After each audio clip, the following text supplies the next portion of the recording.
জান্নাতে যদি যেতে চাও ফাদখুলি ফি ইবাদি ওয়াদখুলি জান্নাতি, আমার গোলামীর মধ্যে শামিল হও। ফাদখুলি ফি ইবাদি, আমার বান্দাদের মধ্যে শামিল হয়ে যাও। ওয়াদখুলি জান্নাতি, এরপরে আমার জান্নাতে চলে যাও। কিয়ামতের দিন আল্লাহ তাআলা তার বান্দাকে, যে বান্দাকে জান্নাত দিতে ইচ্ছে করবেন, পাহাড় পরিমাণ গুনাহ যদি থাকে, আর আল্লাহ যদি ইচ্ছে করেন ওই বান্দাটাকে জান্নাতে দিবেন। আল্লাহ তো বেপরোয়া, কারো কাছে তার কৈফিয়ত দেওয়া লাগে? তিনি তার কোনো বান্দাকে জান্নাতে দিবেন। গুনাহ করেছে জীবনে বহুত, আল্লাহ বললেন তোরে মাফ করে দিলাম। কেউ বলতে পারবে যে আল্লাহ মাফ করলা কেন? না। আল্লাহ যদি মাফ করতে চান ফেরেশতাকে বলবেন, ফেরেশতা দেখো তো তার আমলনামায় কোনো শিরক আছে নাকি। কোনো শিরক যদি না থাকে, রিপোর্ট যদি হয়, আল্লাহ বলবেন মাফ করে দিলাম, যাও আমার জান্নাতে। তবে ভালো কাজ করতে হবে, তাহলে কিয়ামতের দিন কার সাথে দেখা হবে? আল্লাহর সাথে দেখা হয়ে যাবে। সুবহানাল্লাহ কবেন না? আল্লাহর সাথে দেখা হয়। আল্লাহু আকবার। যে অনুষ্ঠানে, জান্নাতের যে অনুষ্ঠানে আল্লাহ তাআলা তার বান্দাদের সঙ্গে দেখা করবেন, সুবহানাল্লাহ, সেই অনুষ্ঠানের কোন এক কোনায় কানায় আল্লাহ যেন আমাদেরকে একটু থাকার, বসার তৌফিক দান করে দেন। আল আবিদুন, জীবনের সব ক্ষেত্রে ইবাদত হবে আল্লাহ তাআলার। আর ইবাদত কাকে বলে? এক কথায় বলে দিলাম, আল্লাহর হুকুম মাফিক জীবন পরিচালনা করা, রাসূলুল্লাহর বিধান অনুযায়ী জীবন পরিচালনা করার নামটাই হলো ইবাদত। এখন আপনি যাই করেন আল্লাহ এবং রাসূলের হুকুম মাফিক হতে হবে। আল্লাহ রাব্বুল আলামিনের বাণী, ফাইন্না মাআল উসরি ইউসরান, ইন্না মাআল উসরি ইউসরা। আল্লাহ পাক বলেন, জেনে রাখো, দুঃখ এবং কষ্টের সাথে রয়েছে সুযোগ আর সুবিধা, আর অসচ্ছলতার সাথে রয়েছে উদার সচ্ছলতা। জোরে কোন সুবহানাল্লাহ। কাজে ভয় পাওয়ার কারণ নাই, হতাশ হওয়ার কারণ নাই। মন আশায় বুক বেঁধে রাখো। গুনাহ করেছো, হতাশ হয়ো না। যুবকদের গুনাহ করা স্বাভাবিক। ইউনিভার্সিটির ছাত্র, কলেজের ছাত্র, প্রফেসর, শিক্ষক, অফিসার ঘুষ খেয়েছেন, জিনা করা হয়েছে, মদ খাওয়া হয়েছে, মিথ্যা কথা বলা হয়েছে, যাই কিছু করেন না কেন ভয় পাওয়ার কারণ নাই, নিরাশ হওয়ার কোনো দরকার নাই। আল্লাহ পাক ডেকে বলেছেন, কুল ইয়া ইবাদিয়াল্লাযীনা আসরাফু আলা আনফুসিহিম লা তাকনাতু মির রাহমাতিল্লাহ। আরে আমার আল্লাহর মতো এত ভালো আর কেউ আছে? এত দরদ আর কারো আছে? আমার আল্লাহ বলেন, ও নবী আপনি শোনায় দেন, হে আল্লাহর বান্দারা, তোমরা যারা নিজেদের উপরে বাড়াবাড়ি করেছো, নিজেদের উপরে জুলুম করেছো, অত্যাচার করেছো, আমি আল্লাহর রহমত থেকে নিরাশ হয়ে যেও না। মানুষ যদি অপরাধ করে, বাপের সাথে অপরাধ করেছে, মায়ের সাথে অপরাধ করেছে, মা বাবা সন্তানের চাইতে এত বড় কল্যাণকামী তো আর কেউ নাই, কিন্তু মা বাবা কোনোদিন বলে না আয় আমার ছেলে তোরে মাফ করে দেই, এরকম বলে নাকি? মন চায় ছেলে যদি মাপ চাইতো খুশি হয়ে মাফ করে দিতাম, কিন্তু কেন যে আসে না, ডাকে না যে আয় মাফ করে দেই। মা বাপ আপনাকে এত ভালোবাসে, সেই মা বাপও আপনাকে বলে না যে আয় মাফ করে দেই। আমার আল্লাহ হচ্ছেন এমন আল্লাহ, আল্লাহ রাব্বুল আলামিন ডাকেন, এ বান্দা খুন করেছিস ফিরে আয়, জিনা করেছিস ফিরে আয়, হত্যা করেছিস ফিরে আয়, চুরি করেছিস ফিরে আয়, কুফরি করেছিস ফিরে আয়, সুদ খেয়েছিস, ঘুষ খেয়েছিস, মদ খেয়েছিস ফিরে আয়, এসে আমার দরবারে চোখের পানি ফেল, আমার দরবারে কাঁদাকাটি কর। ইন্নাল্লাহা ইয়াগফিরুয যুনুবা জামিআ ইন্নাহু হুয়াল গফুরুর রহিম। আমার দরবারে চোখের পানি ফেলে কান, আমি রব্বুল আলামিন জিন্দেগীর গুনাহ মাফ করে দেব। সুবহানাল্লাহ কোন, সুবহানাল্লাহ কোন। আমার কাছে কান, চোখের পানি ফেল। আল্লাহ রাব্বুল আলামিনের কাছে বান্দার দুইটা ফোঁটা বেশি প্রিয়। একটা হলো জিহাদের ময়দানে যে রক্ত ফোঁটা দেওয়া হয়, এটা আল্লাহর কাছে প্রিয়। আর আল্লাহর ভয়তে গুনার জন্য লজ্জা করে অনুশোচনা করে বান্দা যখন চোখের পানি ছেড়ে দেয়, আল্লাহর কাছে এটা অত্যন্ত প্রিয়। নবীজি বলেছেন, বান্দা যখন গুনার ভয়তে, আল্লাহর ভয়তে, জাহান্নামের ভয়তে অনুশোচনা করে যখন চোখ দিয়া পানি ছেড়ে দেয়, ওই চোখের পানি নাকের অর্ধেক আসতে না আসতে আল্লাহ রাব্বুল আলামিন বান্দারে মাফ করে দেয়। আল্লাহ বরদাস্ত করতে পারেন না যে বান্দা কান্দু। আমার ভাইরা, আল্লাহর রহমত এই পৃথিবীতে, আল্লাহর রহমতকে 100 ভাগ করা হয়েছে। আল্লাহর রহমতের কত ভাগ? এই 100 ভাগের 1 ভাগ সারা পৃথিবীতে ছড়াই দেওয়া হয়েছে। আর 99 ভাগ কার কাছে? আল্লাহর কাছে।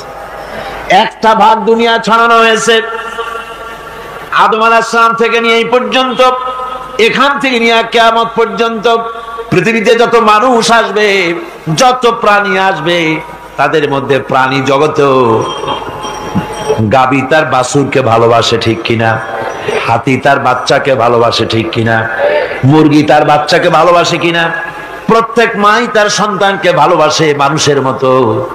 এই ভালোবাসা, স্নেহ, এই মমতা, এই করুণা, এই মহব্বত একটা ভাগ দুনিয়ায় দেওয়ার পর আপনি আর আমি যতটুকুন ভাগে পেয়েছি, সেই মহব্বতে, স্ত্রীর মহব্বতে অস্থির, মায়ের মহব্বতে অস্থির, সন্তানের মহব্বতে অস্থির। এখন চিন্তা করেন, একটা ভাগ সারা পৃথিবীতে বিতরণ করার পর যেটুক পেয়েছি, তাতে যদি এত মহব্বত হয়, তাহলে এর 99 ভাগ মহব্বত যে আল্লাহর কাছে জমা আছে, এই বান্দার জন্য তার কত মহব্বত, এই বান্দার জন্য কত করুণা, কত মহব্বত, কত দয়া। এজন্য আল্লাহ রাব্বুল আলামিন বলেছেন, নাব্বি ইবাদি আন্নী আনাল গফুরুর রহিম।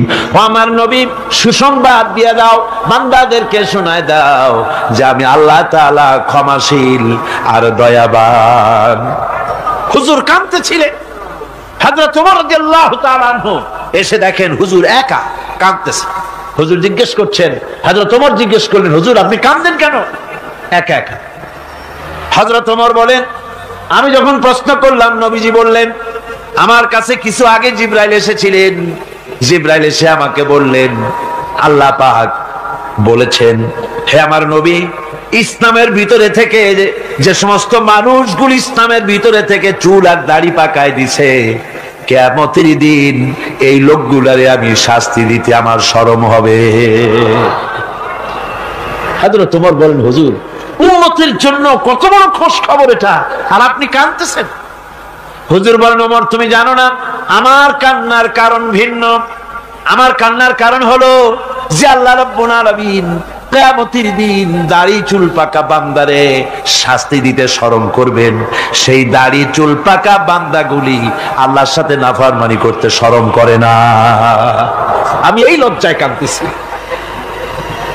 ভাইরা, হুজুর আল্লাহ পাক বলেন, ও আমার নবী, রাতের আধারে যখন একটা বুড়া আমার দরবারে হাত উঁচু করে, একটা বুড়া মানুষ রাতের আধারে যখন আমার দরবারে হাত উঁচু করে, আর যখন বলতে থাকে, রব্বুল আলামিন, আমার পেছনের জীবনটা বড় খারাপ করেছি, এমন কোন কাজ জীবনে করি নাই যা তোমার কাছে কিছু দাবি করতে পারি, সব রকমের নাফরমানি করেছি, আজ আমি বুড়া হয়ে গেছি, কামাই করতে পারি না, ছেলে আমাকে চোখে দেখতে পারে না, পুত্রবধূ আমাকে ঘরে জায়গা দেয় না, আমার স্ত্রী আমাকে দেখতে পারে না, রোজগার করতে পারি না, হাঁটতে পারি না, চলতে পারি না, সবার কাছে আমি তিতা হয়ে গেছি, আমি দাঁড়াতে পারি না, কোমরে ব্যথা পাই, হাঁটুতে ব্যথা পাই, চলতে পারি না, কানে শুনতে পাই না, চোখে দেখতে পারি না, আর তোমার কাছে কিছু চাইয়া নেব এমন ভালো কাজও করি নাই। এইভাবে যখন বান্দা কাঁদতে থাকে আমার দরবারে, ও আমার হাবিব আমার রহমতের দরিয়ায় জোশ মেরে যায়, আমার শরম হয় এই বুড়াটারে কেমনে খালি হাতে ফিরাইয়া দেই। সুবহানাল্লাহ, সুবহানাল্লাহ। আমার আল্লাহর এত দয়া, আমার আল্লাহর এত মায়া, এত মহব্বত। আমার আল্লাহ রাব্বুল আলামিন বলেন, وَإِذَا سَأَلَكَ عِبَادِي عَنِّي فَإِنِّي قَرِيبٌ। আমার হাবিব, আমার বান্দা আমার ব্যাপারে প্রশ্ন করে, আমি বান্দার একদম নিকটে। কোরআন শরীফের ভিতরে যত জায়গায় রাসূলকে বলা হয়েছে সুয়ালের কথা, আপনাকে প্রশ্ন করা হয়, আল্লাহ তার জবাব কুল এই কথা বলে জবাব দিয়েছেন। যত জায়গায় সুয়াল এসেছে, যেমন কোরআনে কারীমের মধ্যে আল্লাহ পাক বলেন ওয়ায়াসআলুনাকা আনিল মাহিদ, মেয়েদের হায়েজ সম্পর্কে জিজ্ঞাসা করা হয়, কুল হিয়া আযা, হে নবী আপনি বলুন। এভাবে করে কুল দিয়ে জবাব দেওয়া হচ্ছে। আবার প্রশ্ন করা হচ্ছে ওয়ায়াসআলুনাকা আনিল আনফাল, এই গনিমতের মাল সম্পর্কে হুজুর আপনাকে, হে নবী আপনাকে প্রশ্ন করা হয়। আল্লাহ কুল দিয়া জবাব দিলেন, আল্লাহ বলেন আপনি বলেন। ওয়ায়াসআলুনাকা আনিল খামরি ওয়াল মাইসির, আল্লাহ পাক বলেন নবী আপনারে প্রশ্ন করা হয় কুল ফীহিমা ইসমুন কাবীর, আল্লাহ কুল দিয়া বললেন তুমি বলো। আবার বলা হলো ওয়ায়াসআলুনাকা আনিল আহিল্লা কুল হিয়া মাওয়াকিতু লিন্নাস, ও নবী আপনাকে প্রশ্ন করা হয় চাঁদের ক্রমবর্ধমান এবং ক্রমহ্রাস, এই যে বাড়ে আর কমে, পূর্ণিমা হয় অমাবস্যা হয়, কেন হয় আপনি বলুন। কুল, আপনি বলেন এটা আমি অক্ত এবং সময়, বছর আর দিন গণনা করার জন্য পৃথিবীবাসীদের জন্য বিনা পয়সায় একটা ক্যালেন্ডার বানাইয়া আকাশে ঝুলাই রেখেছি। এভাবে যত জায়গায় এসেছে আপনাকে প্রশ্ন করা হয়, তত জায়গায় আল্লাহ জবাব দিয়েছেন কুল আপনি বলেন। গোটা কোরআন শরীফের ভিতরে এই একটি মাত্র জায়গা যেখানে বলা হয়েছে আপনাকে প্রশ্ন করা হয়, আল্লাহ এখানে বলতে পারতেন কুল আপনি বলেন, আল্লাহ তোমাদের নিকটবর্তী, এভাবে জবাব হয় নাই। এটা কায়দাটা হলো এই, আল্লাহ বলতেছেন ওয়াইজা সালাকা ইবাদি, ও আমার নবী প্রশ্ন তো আমার বান্দারা আমার ব্যাপারে করেছে, এবার আপনার জবাবের কোনো দরকার নাই, প্রশ্ন আমার ব্যাপারে আমি নিজে জবাব দিয়ে দেই, ফা ইন্নী কারীব। ও বান্দা আমার ব্যাপারে প্রশ্ন করেছিস, জবাব আমি দেই, আমি তোর সবচাইতে বেশি নিকটে। সুবহানাল্লাহ, কত নিকটে? ওয়ানাহানু আকরাবু ইলাইহি মিন হাবলিল ওয়ারিদ, তোর যে রগ এই শাহরগের চাইতেও আমি তোর বেশি কাছে। সুবহানাল্লাহ, আমারে ডাক, আমারে ডাক, কলিজা দিয়া ডাক, অন্তর দিয়ে ডাক। মনের থেকে মানুষ যদি ডাকে, মুখের ডাক আর মনের ডাক এক জিনিস নয়। দিল সে জুবাত নিকলতি হ্যায়, असर रखती है पर नहीं मगर ताकते परवाज रखती है। দিল থেকে যে কথা বেরোয় তা প্রভাব বিস্তার করে, ডানা নাই কিন্তু ওড়ার ক্ষমতা রাখে। মনের কথাই ভিন্ন, মন থেকে, দিল থেকে, কলিজা থেকে, অন্তরের গভীর কন্দর থেকে মুহাব্বতের সাথে কেউ যদি একবার বলে আল্লাহ, বলেন আল্লাহ, আল্লাহ, আল্লাহ, আল্লাহ রাব্বুল আলামিন বলেন অন্তরের অন্তঃস্থল থেকে একটি বার যদি বান্দা বলেন আল্লাহ, আল্লাহ বলেন 70 বার সাড়া দিয়া জিজ্ঞেস করি বান্দা কি চাও, আমি তোমার কাছে আসি। সুবহানাল্লাহ, আমি তোর একদম কাছে, কি চাস বল, বল আমার কাছে। এমন দয়াবান, এমন মেহেরবান, এমন আল্লাহ আমাদের। সে আল্লাহ রাব্বুল আলামিন তিনি বলছেন وقال ربكم ادعوني استجب لكم, তোমাদের রব বলেছেন আমারে ডাকো, আমি আল্লাহ ডাকের সাড়া দিয়া দেব। সুবহানাল্লাহ, কারে ডাকতে হবে, কারে ডাকতে হবে? এই বিশাল জনসমুদ্র একদিকে চিল্লা, এখন কারে ডাকতে হবে? কোন পীর সাহেব সাহেবকে নয়, আল্লাহর কসম করো খাজা বাবাকে নয়। ডাকতে হবে কারে? চিল্লা এখন কারে? ওয়াকালা রাব্বুকুম উদউনি, তোমার রব তোমাকে বলতেছে আমারে ডাকো, আস্তাজিব লাকুম, আমারে ডাকবে আমি সাড়া দিয়ে দেব। সুবহানাল্লাহ। আল্লাহকে ডাকেন, কি চাই আপনার বলেন, কি চাই? আল্লাহর কাছে চান, আল্লাহ দিয়ে দিবে। দেওয়ার জায়গা আল্লাহর কাছে চাইবেন, আল্লাহ দিবেন। দেওয়ার জায়গা, চাওয়ার জায়গা হলো সেজদায় পড়ে যাবেন। আমার ভাইয়েরা, জায়গাটা চিনায় দিলাম। মাজারে যাওয়া লাগবে না, কবরে যাওয়া লাগবে না।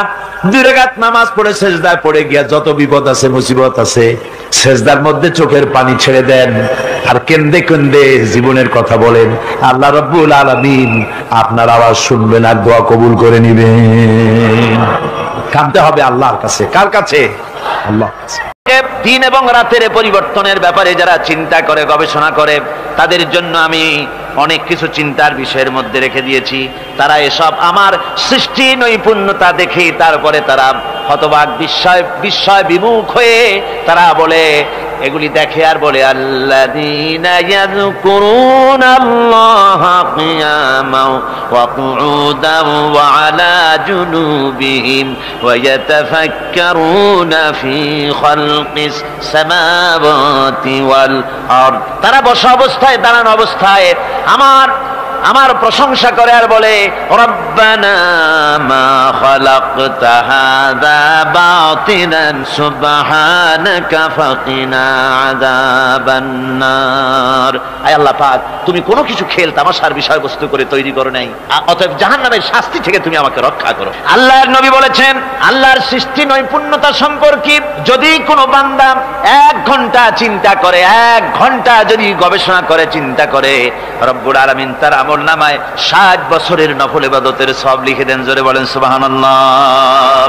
আল্লাহ পাক এই সমস্ত কথা বলে এখন ওই ফর্মুলা বলতেছেন যে আসলে আমার বান্দা হওয়ার জন্য, খাঁটি বান্দা হওয়ার জন্য তার কয়েকটি বৈশিষ্ট্য থাকতে হবে। আল্লাহ পাক এখানে 8টি বৈশিষ্ট্য বর্ণনা করেছেন। আল্লাহর খাঁটি বান্দা হওয়ার জন্য বৈশিষ্ট্য কয়টা লাগবে? 8টি। বেহেশত কয়টা? বেহেশত কয়টি? আল্লাহ পাক বৈশিষ্ট্য বানিয়েছেন 8টি। এখানে 8টি বৈশিষ্ট্যের কথা বলা হয়েছে। মহান আল্লাহ রাব্বুল আলামিন বলেন, ওয়া ইবাদুর রাহমানিল্লাযীনা ইয়ামশুনা আলাল আরদি হাওনান ওয়া ইযা খাতাবাহুমুল জাহিলুন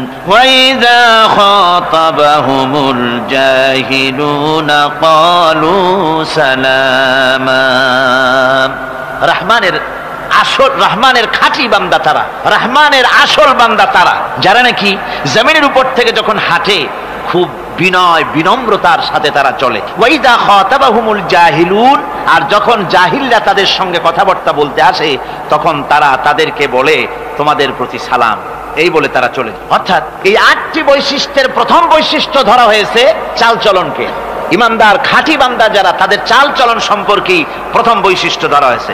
তার মানে হচ্ছে নির্লজ্জ, স্বৈরাচার, মাস্তান, গুন্ডা, বদমাশ, অত্যাচারী, এদের চাল চলন এক ধরন। আবার অন্যদিকে ব্যক্তিত্ব সম্পন্ন, মর্যাদাবান, এরপরে শিক্ষিত, ভদ্র, মার্জিত, তাদের চালচলন ভিন্ন ধরনের। এই 2 শ্রেণীর চালচলন কি একরকম হয় নাকি? একরকম হয় না। তার কারণ হচ্ছে ব্যক্তির চালচলনের মাঝেই তার অবস্থাটা বোঝা যায় যে আসলে লোকটি কেমন।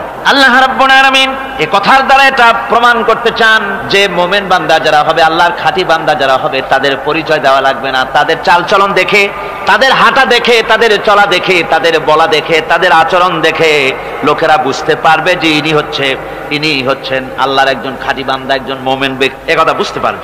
আর সে ব্যক্তি জমিনের উপরে চলবে খুবই বিনম্র ভাবে। কোরআনে কারিমে অন্য জায়গায় আল্লাহ রাব্বুল আলামিন বলেছেন, ওয়ালা তামশি ফিল আরদি মারহান ইন্নাকা লান তাখরিকাল আরদা ওয়া লান তাবলুগাল জিবালা তুলা। আমার জমিনের উপরে অহংকারের পদবরে হেঁটো না, আমার জমিনের উপরে অহংকার করে জমিনের উপরে হেঁটো না। তুমি জমিনের উপরে অহংকার করে হেঁটে পদাঘাত দিয়ে আমার এই জমিনকে ফাটায় দিতে পারবে না, আর তুমি লাভ দিয়ে আমার আকাশে, আমার পাহাড়ের উচ্চতাও তুমি ছাড়িয়ে যেতে পারবে না। অহংকার করে কেউ কি পায়ের আঘাত দিয়ে জমিনটাকে ফাটায় দিতে পারে? কি বলেন, পারবে? আর অহংকার করে লাভ দিয়ে পাহাড়ের উচ্চতাও কি কেউ ছাড়িয়ে যেতে পারবে? পারবে না। সুতরাং অহংকার, মোমেন ব্যক্তি যারা তারা অহংকার করতে পারে না। অহংকার মোমেনের স্বভাব নয়। অহংকার করতে পারে কেবলমাত্র আল্লাহ রাব্বুল আলামিন। অহংকার হচ্ছে আল্লাহ পাকের ইজার। অহংকার কে করতে পারেন? আল্লাহ পাক করতে পারেন। মানুষের অহংকার শোভা পায় না। মানুষ, তোমার আবার অহংকার কিসের? এক ফোঁটা নাপাক পানি দিয়ে যার জন্মের উৎস, এমন নাপাক পানি যা শরীর থেকে নির্গত হলে পরে গোসল করা ফরজ হয়ে যায়, এমন এক ফোঁটা নাপাক পানি যার জন্মের উৎস, তার অহংকার কি? অহংকার করবেন আল্লাহ রাব্বুল আলামিন। হাদিসে কুদসির ভিতরে এসেছে, আল্লাহ পাক বলেছেন, যে ব্যক্তি অহংকার করে সেজন্য আমার চাদর নিয়ে টানাটানি করে। জোরে কোন নাউযুবিল্লাহি মিন যালিক। সুতরাং মুমিন বান্দা যিনি হবেন, আল্লাহর খাঁটি বান্দা, রহমানের খাঁটি বান্দা, সে ব্যক্তি কখনো জমিনের উপর অহংকারের সাথে চলাফেরা করবে না, বরং তার চাল চলন হবে অত্যন্ত বিনম্র। আর কি? আর হলো জাহিলদের সঙ্গে সে কোনো বিতর্কে লিপ্ত হবে না। জাহিলরা গালাগালি দেবে, গালাগালির জবাবে সে গালাগালি দেবে না।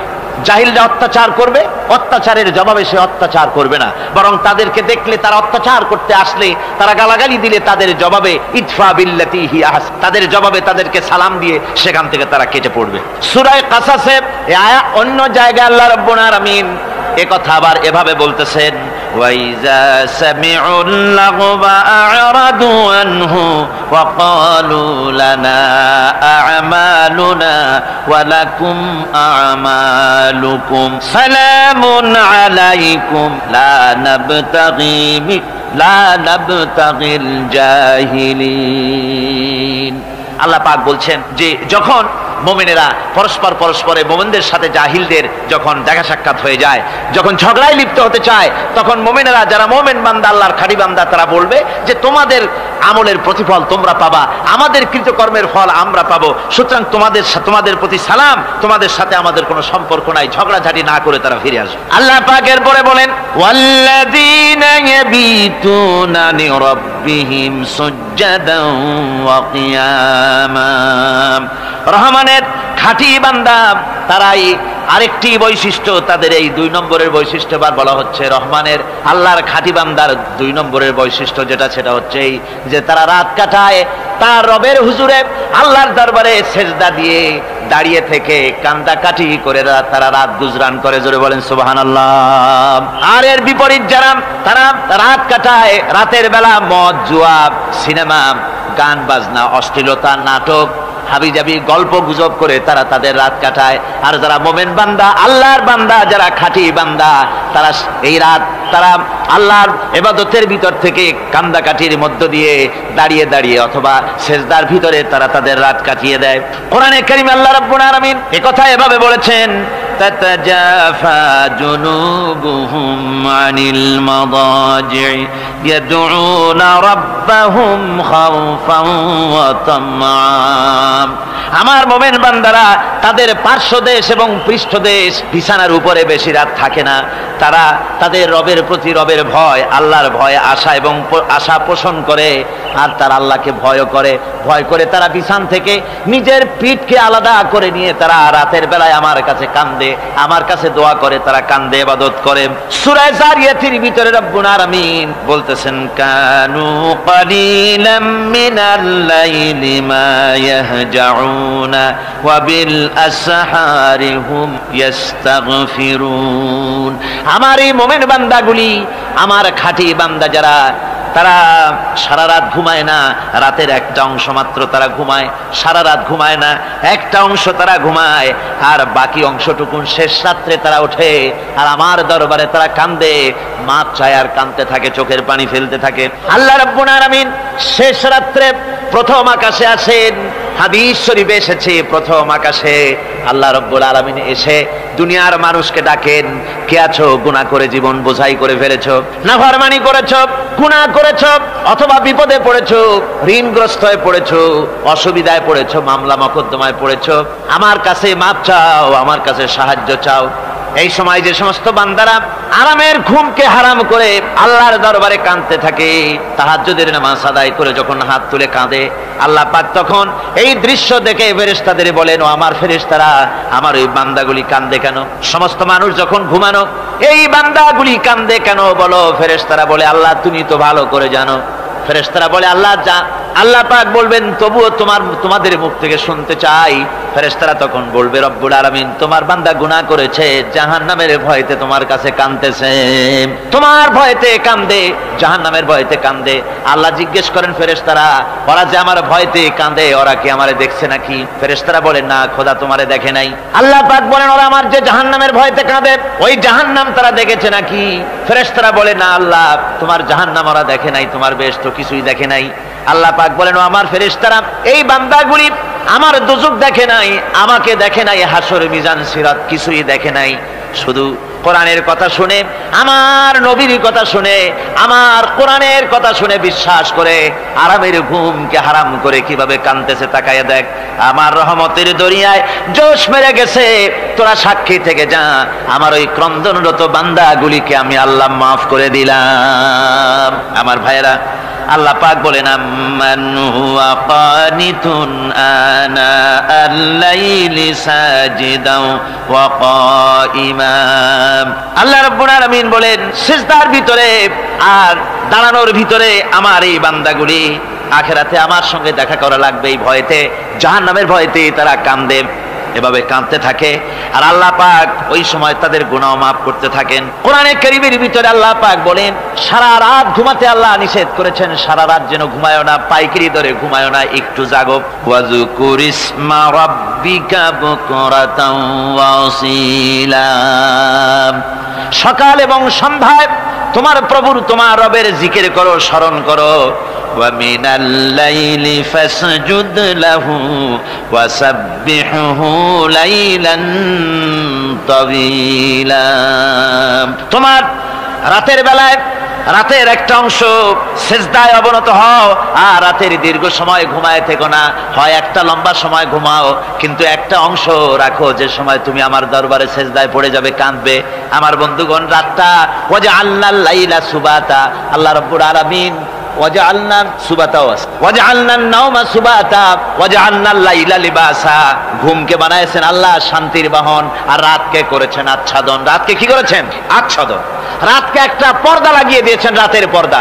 যেহেতু প্রেম ভালোবাসা ঢোল পিটায় করা যায় না, ঢোল পিটায় প্রেম করা যায় যায় না, মানুষকে দেখায় দেখায় প্রেম ভালোবাসা করা যায় না, এটা হলো দুনিয়ার রীতিনীতি। দুনিয়ায় যেটা মানুষেরা করে, আসল সবচাইতে বড় ভালোবাসার পাত্র হলেন আল্লাহ, মাশুক হলেন আল্লাহ, আশেক হলো মানুষ। আশেক এবং মাশুকের ভিতরে প্রেম বিনিময় হবে, ভালোবাসার আদান প্রদান হবে, কথোপকথন হবে। এজন্য দিনের কোলাহলপূর্ণ অবস্থায় তা হয় না বলে রব্বুল আলামিন বলেন আমি তোমাদের জন্য রাতকে একটা আচ্ছাদন, একটা পর্দা বানায় দিয়েছি। এই রাতের পর্দার ভিতরে থেকে আমারে ডাকো, আমাকে আমার কাছেই তুমি আমাকে ডাকো, একটা লম্বা সময় নিয়ে আমাকে বলতে থাকো, আমাকে ডাকতে থাকো। আল্লাহ পাক তার নবীকেও বলেছেন ইয়া আইয়ুহাল মুযাম্মিলু কুমিল লাইলা ইল্লা কালিলা। হে চাদর আচ্ছাদিত ব্যক্তি, রাত্রিকালে সালাতে দণ্ডায়মান থাকো, কিন্তু কম, সারা রাত জাগার দরকার নেই। একটা অংশ জাগো যখন তুমি আমার জন্য কাঁদবে, আমার জন্য সেজদায় পড়ে থাকবে। রাসূল পাক সাল্লাল্লাহু আলাইহি সাল্লাম তাহাজ্জুদের নামাজি সেজদায় পড়ে থাকতেন, রাতে ঘন্টার পর ঘন্টা চলে যেতেছে। হযরত আয়েশা বলেন আমি মনে করতাম সেজদায় এমন ভাবে রাসূল পড়েছেন আর ওঠেন না, আমার মনে হতো হুজুর বুঝি ইন্তেকাল করে গেছেন। আমি রাসূলের পায়ের আঙ্গুল ধরে আস্তে করে চাপ দিতাম, হুজুর তাতে একটু ব্যথা পেয়ে আঙ্গুল নাড়া দিতেন, তখন আমি মনে করতাম আল্লাহর নবী বিদায় হন নাই, বেঁচে আছেন। আবার কখনো দাঁড়িয়ে দাঁড়িয়ে নামাজের ভিতরে তেলাওয়াত করতে করতে রাত শেষ হয়ে যেত, আমার মনে হতো এই দাঁড়ানো থেকে হুজুর বুঝি আর রুকুতে যাবেন না। আবার যখন রুকুতে যেতেন মনে হতো এই রুকু থেকে আর বুঝি সেজদায় যাবেন না। আবার যখন সেজদায় যেতেন মনে হতো এই সেজদা থেকে রাসূল বুঝি আর উঠবেন না। সুবহানাল্লাহ বিহামদিহি। সাহাবায়ে কেরাম জিজ্ঞেস করতেন হে রাসূল, হযরত আয়েশা জিজ্ঞেস করে হে রাসূল আপনি এত কাঁদেন কেন, এত ইবাদত করেন, এত রাত জাগেন? হযরত আয়েশা বলেছেন আল্লাহর নবী দাঁড়িয়ে দাঁড়িয়ে তেলাওয়াত করতে করতে, দাঁড়িয়ে দাঁড়িয়ে নামাজ পড়তে পড়তে পাও মোবারক, কদম মোবারক এমন ভাবে ফুলে যেত সকাল বেলায় জুতার মধ্যে পাও ঢুকতো না। সুবহানাল্লাহ। এইভাবে রাসূল পাক কষ্ট করতেন। জিজ্ঞাসা করতে এত ইবাদত কেন করেন? আপনার তো আগের পিছের সমস্ত গুনাহ আল্লাহ মাফ করেছেন, কোনো গুনাহ আপনার নাই। তবু আল্লাহ বলে দিয়েছেন নবী আপনার আগের পিছের সব মাফ, তারপরেও এত কান্দেন কেন? আল্লাহ নবী বলেছেন, ও সাহাবীরাও আমার স্ত্রীরা শোনো, আমি কি আমার বান্দার আমি আমার আল্লাহর শুকরগুজারকারী বান্দায় কি আমি পরিণত হব না? যে আল্লাহ আমাকে এত নিয়ামত দিয়েছেন, আমি কি সেই আল্লাহর শুকরগুজার হব না? রাসূলুল্লাহ এভাবে কাঁদতেন। সুতরাং প্রত্যেকটি মুসলমানকে রাতের বেলায় আল্লাহর দরবারে হাত তুলে কাঁদতে হবে, মোনাজাত করতে হবে, রব্বুল আলামিন যে গুনাহ করেছি, আমি যত গুনাহ করেছি, আমাকে তুমি নেয়ামত যা দিয়েছো, এই নেয়ামত তুমি না দিলেও পারতে, তুমি দয়া করে দিয়েছো। এভাবে যদি মানুষ কান্দে, আল্লাহ এই অপরাধ করেছি, অপরাধের কথা যদি স্মরণ করে আর কাঁদতে থাকে, আল্লাহ রব্বুল আলামিনের রহমত তার উপরে তখন পড়তে থাকে। আর এই তাহাজ্জুদ গভীর রাতের কান্দাকাটি, এই জন্য আল্লাহ পাক বলেন এর আসল ব্যাপারটা হলো ইন্না নাশিআতাল লাইলি হিয়া আশাদ্দু ওয়াতআন ওয়া আকওয়ামু কিলা। আসল ব্যাপার হলো এই প্রকৃতপক্ষে রাতের বেলায় যে নামাজটা হয়, শয্যা ত্যাগ করে মানুষ যে নামাজ পড়তে দাঁড়ায়, এতে করে তার আত্মসংযমের ট্রেনিং হয়ে যায়, আল্লাহর সঙ্গে মহব্বত কায়েম হয়ে যায়। ইসলামী আন্দোলনের বিজয়ের জন্য কর্মীদের এটা সবচাইতে বড় ওষুধ। শুধু হরতালের প্রোগ্রাম দিয়া, শুধু মিছিলের প্রোগ্রাম দিয়া ইসলামী আন্দোলন বিজয় কোনো কালে হয় নাই আর হবেও না। এজন্য আন্দোলন যারা করে তাদেরকে গভীর রাত্রে উঠতে হয়, নফল রোজা রাখতে হয়, আর গভীর রাত্রে তেলাওয়াত করতে হয়, কানতে হয় আল্লাহর কাছে, তা না হলে আন্দোলনের বিজয় হওয়া সম্ভব নয়। আমার বন্ধুগণ, আমরা জেনেছি ইতিহাসে আছে লাল সালু একটা বই পড়ানো হয়, কলেজে পড়ানো হয়, আপনারা নাম শোনেন নাই? এই বইটা আমাকে একজন প্রফেসর এই চট্টগ্রামের আমাকে দেখতে দিলেন, আমি দেখলাম। তার মধ্যে তিনি ইসলামের ব্যাপারে এত বিদ্বেষ ছড়িয়েছেন, এক জায়গায় তিনি লিখতে গিয়ে লিখেছেন, আমি পড়লাম, নিজে পড়েছি, যে দেশে যত যত টুপি দেখা যায়, জমিনে এত শস্য হয় না। এদেশে এই মোষ দাড়ি গোপ ওঠার আগেই কোরআন শরীফ হেফজ করা সারা, অথচ জমিনে শস্য নাই। জমিনের শস্য আর কোরআন শরীফ পড়ার সাথে তুলনা করে উপহাস করেছে রীতিমতো। একটা দুশ্চরিত্র খলনায়ককে দিয়ে সেখানে কোরআন হাদিসকে বিকৃত করার অপচেষ্টা চালানো হয়েছে। এরকম একটা নিকৃষ্ট বইকে তারা স্কুলে এবং কলেজে সেখানে পড়াশোনার ব্যবস্থা করে দিয়েছে। আর ইসলামের ব্যাপারে যদি কেউ গাইল দিতে পারে, তাহলে সে বইটাকে খুব সুনাম সুখ্যাতি করে বাজারে ছড়াবার চেষ্টা করা হয়, ঠিক কিনা কর? যে কবি, ওই আগেই বলেছি, যে কবি ইসলামের গাইল দিতে পারবে সে সবচাইতে বড় কবি। যে সাহিত্যিক ইসলামকে খোসা দিয়া, কোরআনকে খোসা দিয়া কথা লিখতে পারবে, সে হলো শ্রেষ্ঠ সাহিত্যিক, ঠিক কিনা কর? আর এই খ্রিস্টান জগৎ, ইহুদি জগৎ, তারা ইসলামকে আর মুসলমানদেরকে গালাগালি করার জন্য সব সময় মুসলমান নামের কুলাঙ্গারদেরকে বেছে নেয়। যেমন নবুয়াতের উপরে হামলা চালাতে হবে, সেজন্য এই পৃথিবীর নিকৃষ্ট কাফের গোলাম মোহাম্মদ কাদিয়ানির মতো একটা নিকৃষ্ট কাফেরকে তারা বেছে নিয়েছে, জোরে কর নাউজুবিল্লাহ। তার নাম একটা মুসলমানই না। আবার আমাদের দেশে আল্লাহকে, রসুলকে গালি দিতে হবে, দাউদ হায়দারের মতো একটা জাহান্নামের কীটকে তারা বেছে নিয়েছে মুসলমান নামে। আবার রসুলকে গালি দিতে হবে, হযরত আয়েশা সিদ্দিকা রাদিয়াল্লাহু তাআলা আনহাকে গালি দিতে হবে, সেজন্য মুসলমান নামের কলঙ্ক সালমান রুশদি নামক এক শয়তানকে এই ইহুদিরা বেছে নিয়েছে, ঠিক কিনা কর? কিন্তু এখন সালমান রুশদি যাবা কোথায়? এখন সালমান রুশদির উপরে যিনি হুকুম হজ জারি করেছিলেন ইমাম খোমেনি বেঁচে নাই, কিন্তু তার হুকুম এখনো বেঁচে আছে।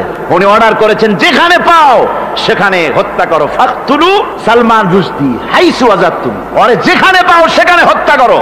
এখন ওর দশা হয়েছে এই, চেহারা সার্জারি করে টরিয়া, তারপরে এখন লা ইয়ামুতু ফিহা ওয়ালা ইয়াহইয়া, সে বাইসাও নাই মরিয়াও নাই, এমন অবস্থা আছে। আমার ভাইরা, আমার মুসলমান মদও যদি খায়, জেনাও যদি করে, রসুলকে যখন কেউ গালি দেয় তখন মনে করে আমি একটা অপরাধ করেছি, ঠিক, আমি মদ খাইছি, অন্যায় করেছি, আমি নামাজ পড়ি না, অন্যায় করেছি, কিন্তু আমার রসুলকে গালি দিয়েছে, ওরে যদি পাই ওর কাঁচা কলিজা চাবায় খাবো, ঠিক কিনা কর? সুতরাং আজকে এইভাবে করে আমার দেশের শিক্ষা ব্যবস্থাকে নষ্ট করা হয়েছে এই ধরনের বই পড়িয়ে। এবং এক শ্রেণীর শিক্ষক আছেন যারা কলেজ ইউনিভার্সিটিতে অপ্রাসঙ্গিক ভাবে ইসলামকে গালাগালি করে, আল্লাহকে গালি দেয়, ইসলামকে গালি দেয়, মুসলমানদেরকে গালি দেয়। বরদাস্ত করতে পারি না। বলি বন্ধুরা, ইসলাম যদি ভালোই না লাগে তাহলে নামটা মুসলমানি নাম রাখছেন কেন? ঘোষণাটা দিয়ে দেন, আমরাও জানাজা না পড়াবার হাত থেকে বেঁচে যাই, ঠিক কিনা?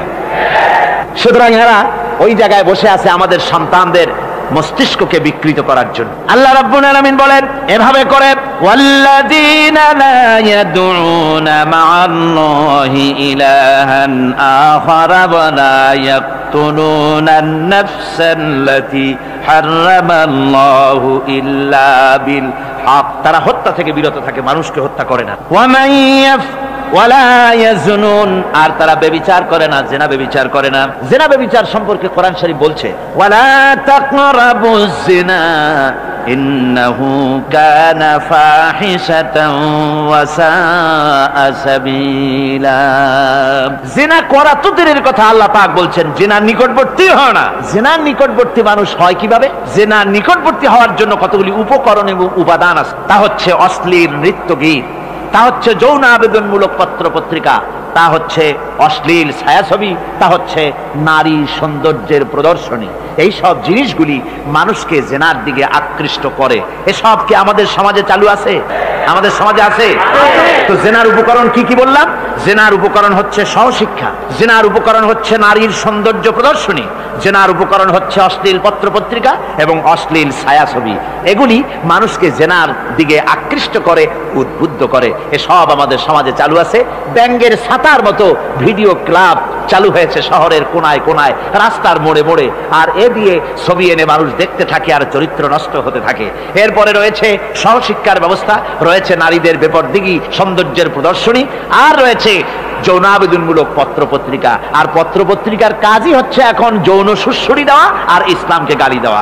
বর্তমান সরকারের আমলে 1991 সনের জানুয়ারি থেকে শুরু করে, যখন সরকারের স্থিতিশীলতা ছিল না, জানুয়ারি ফেব্রুয়ারি মাস থেকে নিয়ে আজ পর্যন্ত বর্তমান সরকার প্রায় 138টি সাপ্তাহিক, পাক্ষিক, মাসিক, দৈনিক পত্রিকার ডিক্লারেশন দিয়েছেন। এতগুলি পত্রিকা, আর সমস্ত পত্রিকায় ওনারা ঘোষণা করেছেন যে আমরা সাংবাদিকতার সর্বোচ্চ স্বাধীনতা দিয়েছি। আর এই সর্বোচ্চ স্বাধীনতার সুযোগ নিয়ে প্রত্যেকটি পত্রিকা, অলমোস্ট প্রায় প্রত্যেকটি পত্রিকা ইসলামকে গালি দিচ্ছে। আর কিছু পত্রিকা সমাজে চালু হয়েছে, বাংলাদেশে চালু হয়েছে ভারতের রয়ের টাকায়। ভারতের রয়ের টাকা দিয়ে যে পত্রিকা, দৈনিক এবং সাপ্তাহিক পত্রিকা চালু হয়েছে, তার ভিতরে রয়েছে দৈনিক ভোর এবং আজকের কাগজ, সাপ্তাহিক পূর্বাভাস। ভারতের রয়ের টাকা দিয়া পরিচালিত এই কাগজগুলি গোটা বাংলাদেশের জাতি সত্তাকে দ্বিধা বিভক্ত করার জন্য সর্বাত্মক প্রচেষ্টা তারা চালাচ্ছে। এরা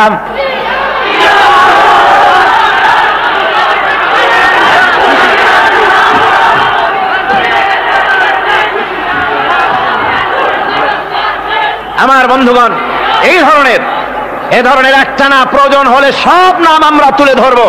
ভারতের টাকা দিয়ে, ভারতের রয়ের টাকা দিয়ে তারা এভাবে পত্রিকা তৈরি করে গোটা বাংলাদেশের স্বাধীনতা, সার্বভৌমত্ব এবং অস্তিত্বের উপরে আঘাত হানতেছে। শুধু তাই নয়, তারা ইসলামের উপর আঘাত হানছে। আলেম এবং পীরদের বিরুদ্ধে বক্তব্য তারা পত্রিকার ভিতরে সমালোচনামূলক কথাবার্তা তারা লিখছে।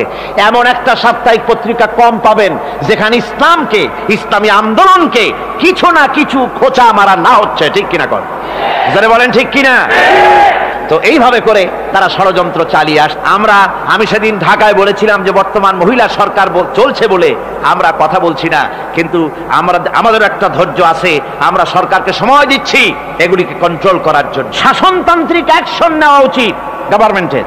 শাসনতন্ত্রে কি আছে? শাসনতন্ত্রে, সংবিধানে, কনস্টিটিউশনে লেখা আছে যে নাগরিকদের কোন ধর্মীয় অনুভূতিতে আঘাত লাগতে পারে এমন কোন কথা, এমন কোন বক্তব্য কেউ লিখতেও পারবে না, বলতেও পারবে না। সেটা দণ্ডমূলক শাস্তি, এটা শাস্তি হবে তার। এ ধরনের কথা লেখা আছে। এটা লেখা থাকা সত্ত্বেও যারা ইসলামের বিরুদ্ধে কথা বলে, পত্রিকার মাধ্যমে যারা এগুলি লেখে, এগুলির বিরুদ্ধে গভর্নমেন্টের হাত দিতে, অ্যাকশন নিতে অসুবিধা কোথায়? আমরা সময় দিচ্ছি সরকারকে, তারা এই জিনিসগুলি দেখুক এবং অ্যাকশন নিক। যদি তা না হয় তাহলে জনগণের তো ইসলামের, এদেশের মুসলমান বৃহত্তর জনসংখ্যা, জনগোষ্ঠী হচ্ছে মুসলমান, ইসলামের বিরুদ্ধে, তার আল্লাহর বিরুদ্ধে, রসুলের বিরুদ্ধে, মুসলমানদের সবচাইতে প্রিয় জিনিসগুলির বিরুদ্ধে কেউ যদি কথা বলে, মুসলমানেরা তা বেশি দিন বরদাস্ত করবে না। والذين আল্লাহ পাকের বলে বলেন ইউদাআফ লাহুল আযাবু ইয়াওমাল কিয়ামাতি ওয়া ইয়াখলুদ ফীহি মুহানা। এই সব কাজ যারা করবে, আল্লাহকে বাদ দিয়ে যারা আল্লাহকে বাদ দিয়ে অন্যকে মাবুদ বলে ডাকবে আর হত্যা করবে, জিনা করবে, আল্লাহ বলেন তাদেরকে কিয়ামতের দিন পুনঃ আযাব দেওয়া হবে। আর তাদেরকে ওয়ায়াখলুদ ফীহি মুহানা, তারা বড় লাঞ্ছনার জীবন যাপন করবে, সেখানে লাঞ্ছনার সাথে তারা বসবাস করবে।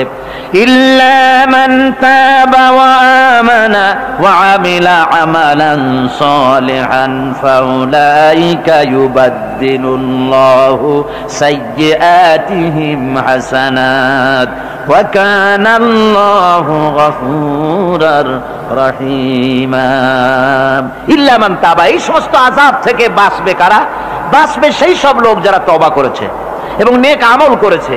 ফাউলাইকা ইউবাদদিলুল্লাহু সাইয়্যাতিহিম হাসানাত, আল্লাহ রাব্বুল আলামিন তাদের অন্যায় ত্রুটিপূর্ণ কাজগুলিকে ভালো দিয়ে বদলে দিবেন। সুবহানাল্লাহ ওয়া বিহামদিহি। ওয়া কানা আল্লাহু গফুরুর রহিমা, আর আল্লাহ পাক হচ্ছেন বড় ক্ষমাশীল এবং দয়াবান। এই সুসংবাদ তাদের জন্য যাদের জীবন নানা প্রকারের অপরাধে কলঙ্কিত করেছে যারা, এবং নিজেদেরকে সংশোধন করতে এখন ইচ্ছুক। জীবনে বহু গুনাহ করেছে, হারামি, বদমাশি, জিনা, ব্যভিচার করেছি, এখন জীবনকে সংশোধন করতে চায়, এদের জন্য আল্লাহ রাব্বুল আলামিন এই সাধারণ ক্ষমা ঘোষণা করেছেন, জেনারেল এমনেস্টি ঘোষণা করেছেন। সাধারণ ক্ষমা ঘোষণা করে দিলেন যে তোমরা এখনো যদি হেদায়েত হতে চাও, চূড়ান্ত ধ্বংস থেকে যদি বাঁচতে চাও, তাহলে আমি তোমাদের জন্য তওবার পথ খুলে রেখেছি। আল্লাহ যদি এই তওবার পথ খুলে না দিতেন, তাহলে মানুষ হতাশায়, নিরাশায় শয়তান হয়ে যেত, তার মানে আরো পাপ করত। যখন আর কোনো গুনাহ যখন মাফই হবে না, তখন আর কি করা যায়? আরো বেশি পাপের মধ্যে লিপ্ত হয়ে যায়। আমার ভাইরা, আল্লাহ রাব্বুল আলামিন মানুষের জন্য তওবা করার জন্য, গুনাহ মাফের জন্য দরজা খুলে রেখেছে। ইবনে জারীর তাবারীর একটি বর্ণনা এসেছে, হযরত আবু হুরায়রা রাদিয়াল্লাহু তাআলা আনহু তিনি বলছেন যে আমি ইশার নামাজ পড়ে মসজিদে নববী থেকে ইশার নামাজ পড়ে ঘরে আসতেছিলাম। ঘরে আসার সময় দেখি আমার দরজার কাছে একজন মহিলা দাঁড়ান। সে আমাকে সালাম বলল, আমি তাকে তার সালামের জবাব দিয়ে ঘরের মধ্যে প্রবেশ করলাম। কিছুক্ষণ পরে মহিলা দরজায় নক করলেন। আমি দরজা খুলে জিজ্ঞেস করলাম কি চাও? তিনি বললেন যে আমি শয়তানের ওয়াসওয়াসায় পড়ে জিনা করেছি এবং এই জিনা করার পর আমি গর্ভবতী হয়েছি, এরপরে একটা সন্তান হয়েছে, আমি সেই সন্তানকেও মেরে ফেলে দিয়েছি। এখন আমার বাঁচার পথ, আমার এখন এই গুনাহ মাফ হওয়ার পথ। হযরত আবু হুরায়রা রাদিয়াল্লাহু তাআলা আনহু বলছেন যে অসম্ভব, তোমার এই গুনাহ মাফ হবে। মহিলা তখন যাওয়ার সময় কাঁদতে কাঁদতে কপালে আঘাত করতে করতে যাচ্ছিল যে আরে শরীরের এই রূপ, এই যৌবন, এই সৌন্দর্য কি তৈরি হয়েছিল জাহান্নামের আগুনে জ্বলার জন্য?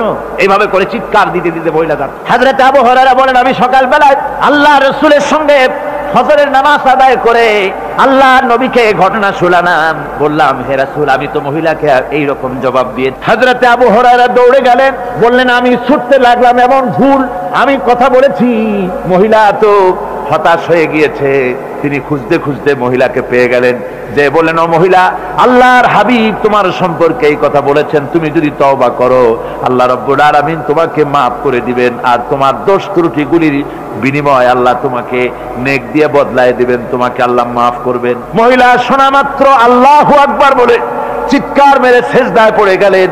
তিনি প্রাণ ভরে কাঁদলেন আর বললেন আল্লাহ তোমার দরবারে শুকরিয়া আদায় করি যে আমার মতো গুনাহগারের জন্য তুমি যে তওবার দরজা খোলা রেখেছো।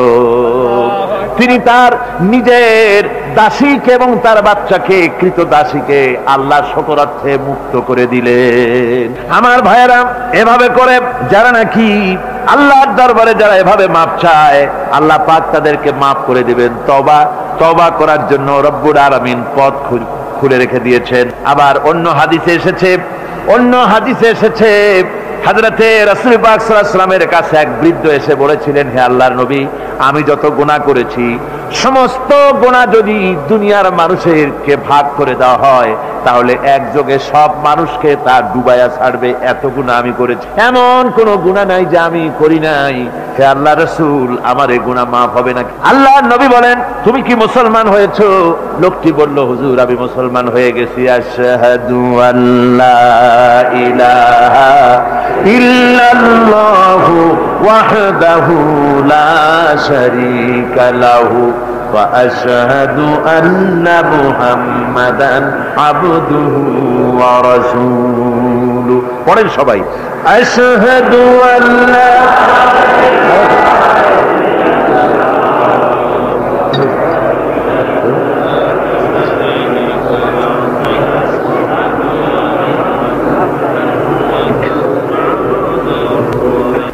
ব্যক্তি যখন কলেমা পড়লেন, বললেন আমি মুসলমান হয়েছি, আল্লাহ নবী বলেন শোনো আল্লাহর বান্দা, তুমি যখন কলেমা পড়েছো তোমার পেছনের তামাম জিন্দেগির সমস্ত গুনাহ খাতা আল্লাহ রাব্বুল আলামিন মাফ করে দিয়েছেন। শুধু মাফ করেন নাই, আরো কি করেছেন? ওয়ায়ুবাদদিলুল্লাহু সাইয়্যাতিহিম হাসানাত। দোষ ত্রুটি তোমার যা আছে, যে ব্যক্তি তওবা করে আল্লাহর পথে চলে, নেক আমল করে, পেছনের জীবনের দোষ ত্রুটি যা করেছেন সবগুলির বদলে আল্লাহ রব্বুল আলামিন নেকি লিখে দিবেন। জোরে বলেন সুবহানাল্লাহ। তার মানে কি? তার মানে হচ্ছে জীবনে যত অপরাধ করেছিল তওবা করে যখন ভালো কাজ করবে, আর পেছনের কথাগুলি যখন মনে করবে গভীর রাত্রে, আল্লাহ আমি এই ধরনের পাপ করেছিলাম, চুরি করেছি, ডাকাতি করেছি, জেনা করেছি, মদ খেয়েছি, মিথ্যা কথা বলেছি, এই সব কথা বলে যত অনুশোচনা করবে আর অনুতপ্ত হবে, চোখ দিয়া যত পানি পড়বে, নতুন নতুন করে তার আমল নামে আল্লাহ নেকি লিখতে থাকবেন। জোরে বলেন সুবহানাল্লাহ।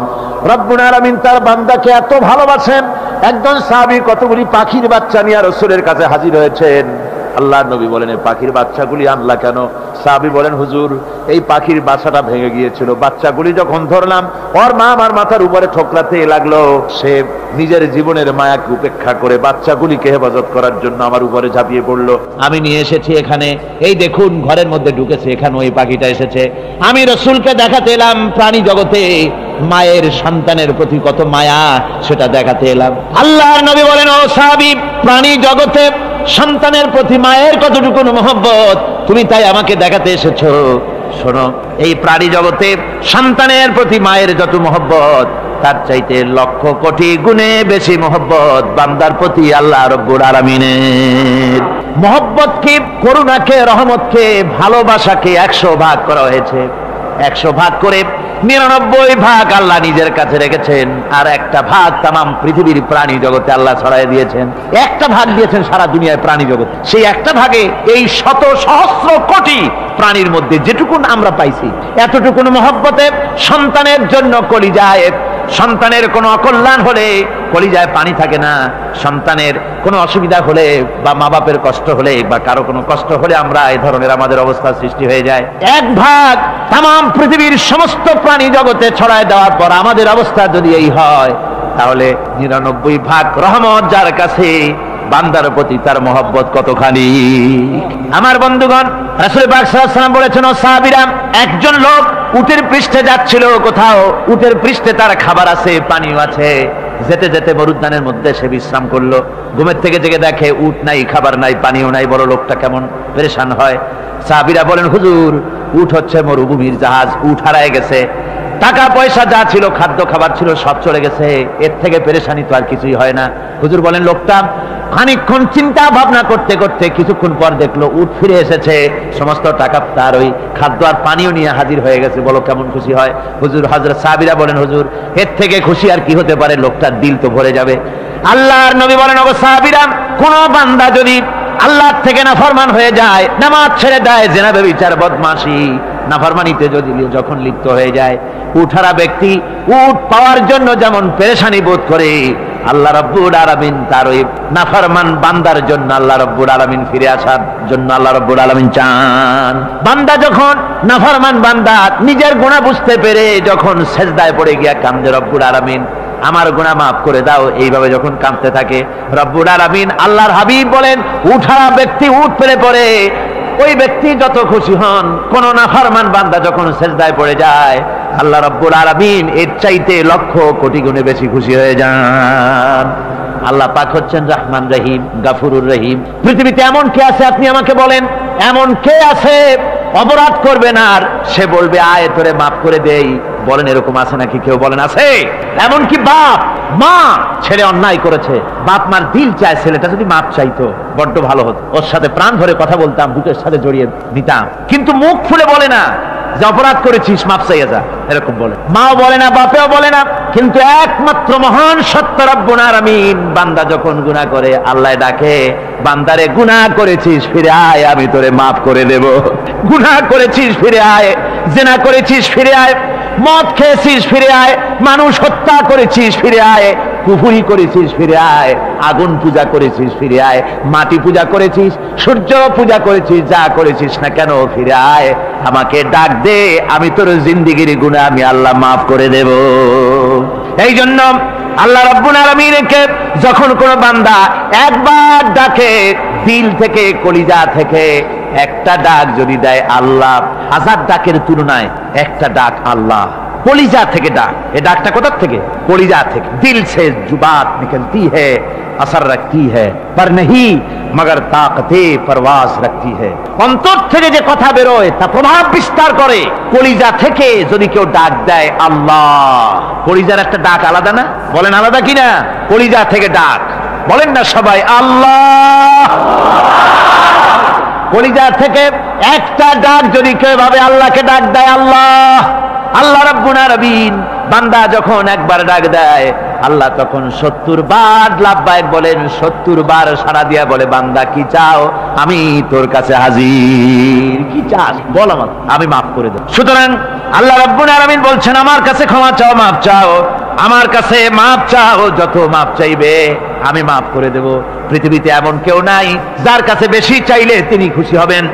আল্লাহ রাব্বুল আলামিন এমন এক সত্তা যার কাছে যত বেশি চাওয়া যাবে তিনি তত বেশি খুশি হবেন। হর হমেশা দেনে কো वो तैयार है, जो न मांगे उससे वो बेजार है। যত বেশি চাওয়া যায় আল্লাহর কাছে আল্লাহ তত খুশি হন, আর যে ব্যক্তি চায় না আল্লাহর কাছে আল্লাহ তার উপরে বেজার হয়ে যান। ওয়ামান তাবা ওয়া আমিলা সালিহান ফাইন্নাহু ইয়াতুবু ইলাল্লাহি মাতাবা। আর যারা তওবা করে, নেক আমল করে, তার আল্লাহর দিকে ফিরে আসে, যেমনটি তার আশা উচিত তেমন ভাবে সে আল্লাহর কাছে ফিরে আসে, তার মানে হলো তওবা মাফ, তওবা কবুল করার জন্য, গুনাহ মাফ করার জন্য পৃথিবীতে কেউ নাই। আছে কেউ? গুনাহ কি কেউ মাফ করতে পারে? দুনিয়ায় কেউ পারে? আকাশে কেউ পারে? আল্লাহ ছাড়া কেউ গুনাহ মাফ করতে পারে? যদি মানুষ তওবা করে, রব্বুল আলামিন বলেন সে এমন ভাবে তওবা করে আল্লাহর কাছে ফিরে এসেছে যেখানেই তার আসা উচিত, এই জায়গা ছাড়া আর তার কোনো যাওয়ার জায়গা নাই। সুতরাং সে জায়গা মতো এসেছে, অনুতপ্ত এবং অনুশোচনা করেছে। আল্লাহ পাক এ ধরনের অনুতপ্তকারী, অনুশোচনাকারীকে রব্বুল আলামিন ক্ষমা করে দিয়ে থাকেন। ওয়াল্লাযীনা লা ইয়াশহাদুনা আয-যুর ওয়া ইযা মাররু বিল-লাগবি মাররু কিরামা। আর যারা মিথ্যার সাক্ষ্য হয় না, রহমানের বান্দা তারা যারা মিথ্যার সাক্ষ্য হয় না, এটা হচ্ছে ষষ্ঠ বৈশিষ্ট্য।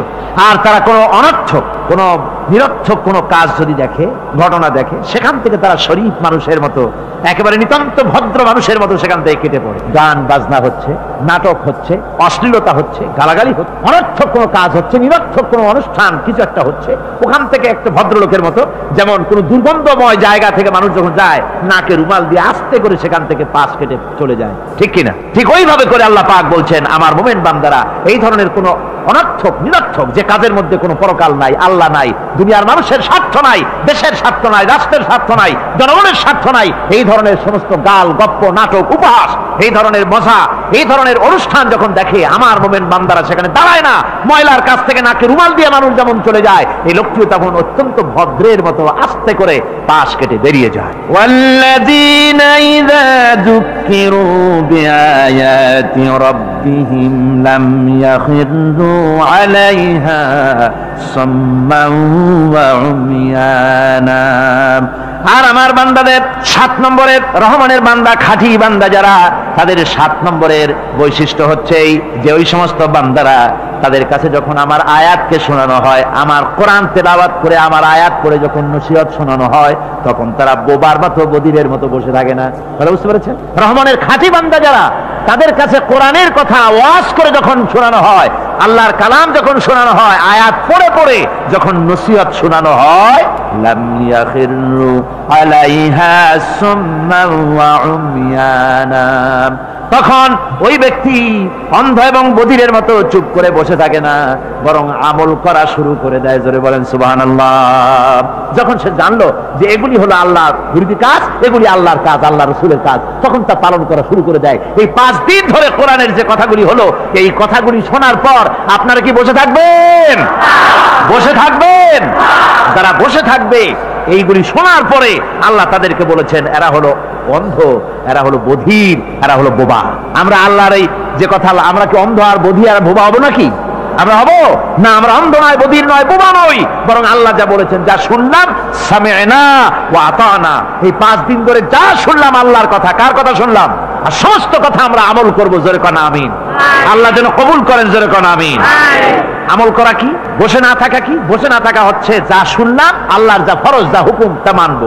আল্লাহ যা নিষেধ করেছেন তার থেকে ফিরে থাকবো, এটাই হলো কাজ। এরপরে রব্বুল আলামিন বলেন, والذين يقولون ربنا هب لنا من أزواجنا وذرياتنا قرة أعين واجعلنا للمتقين إماما।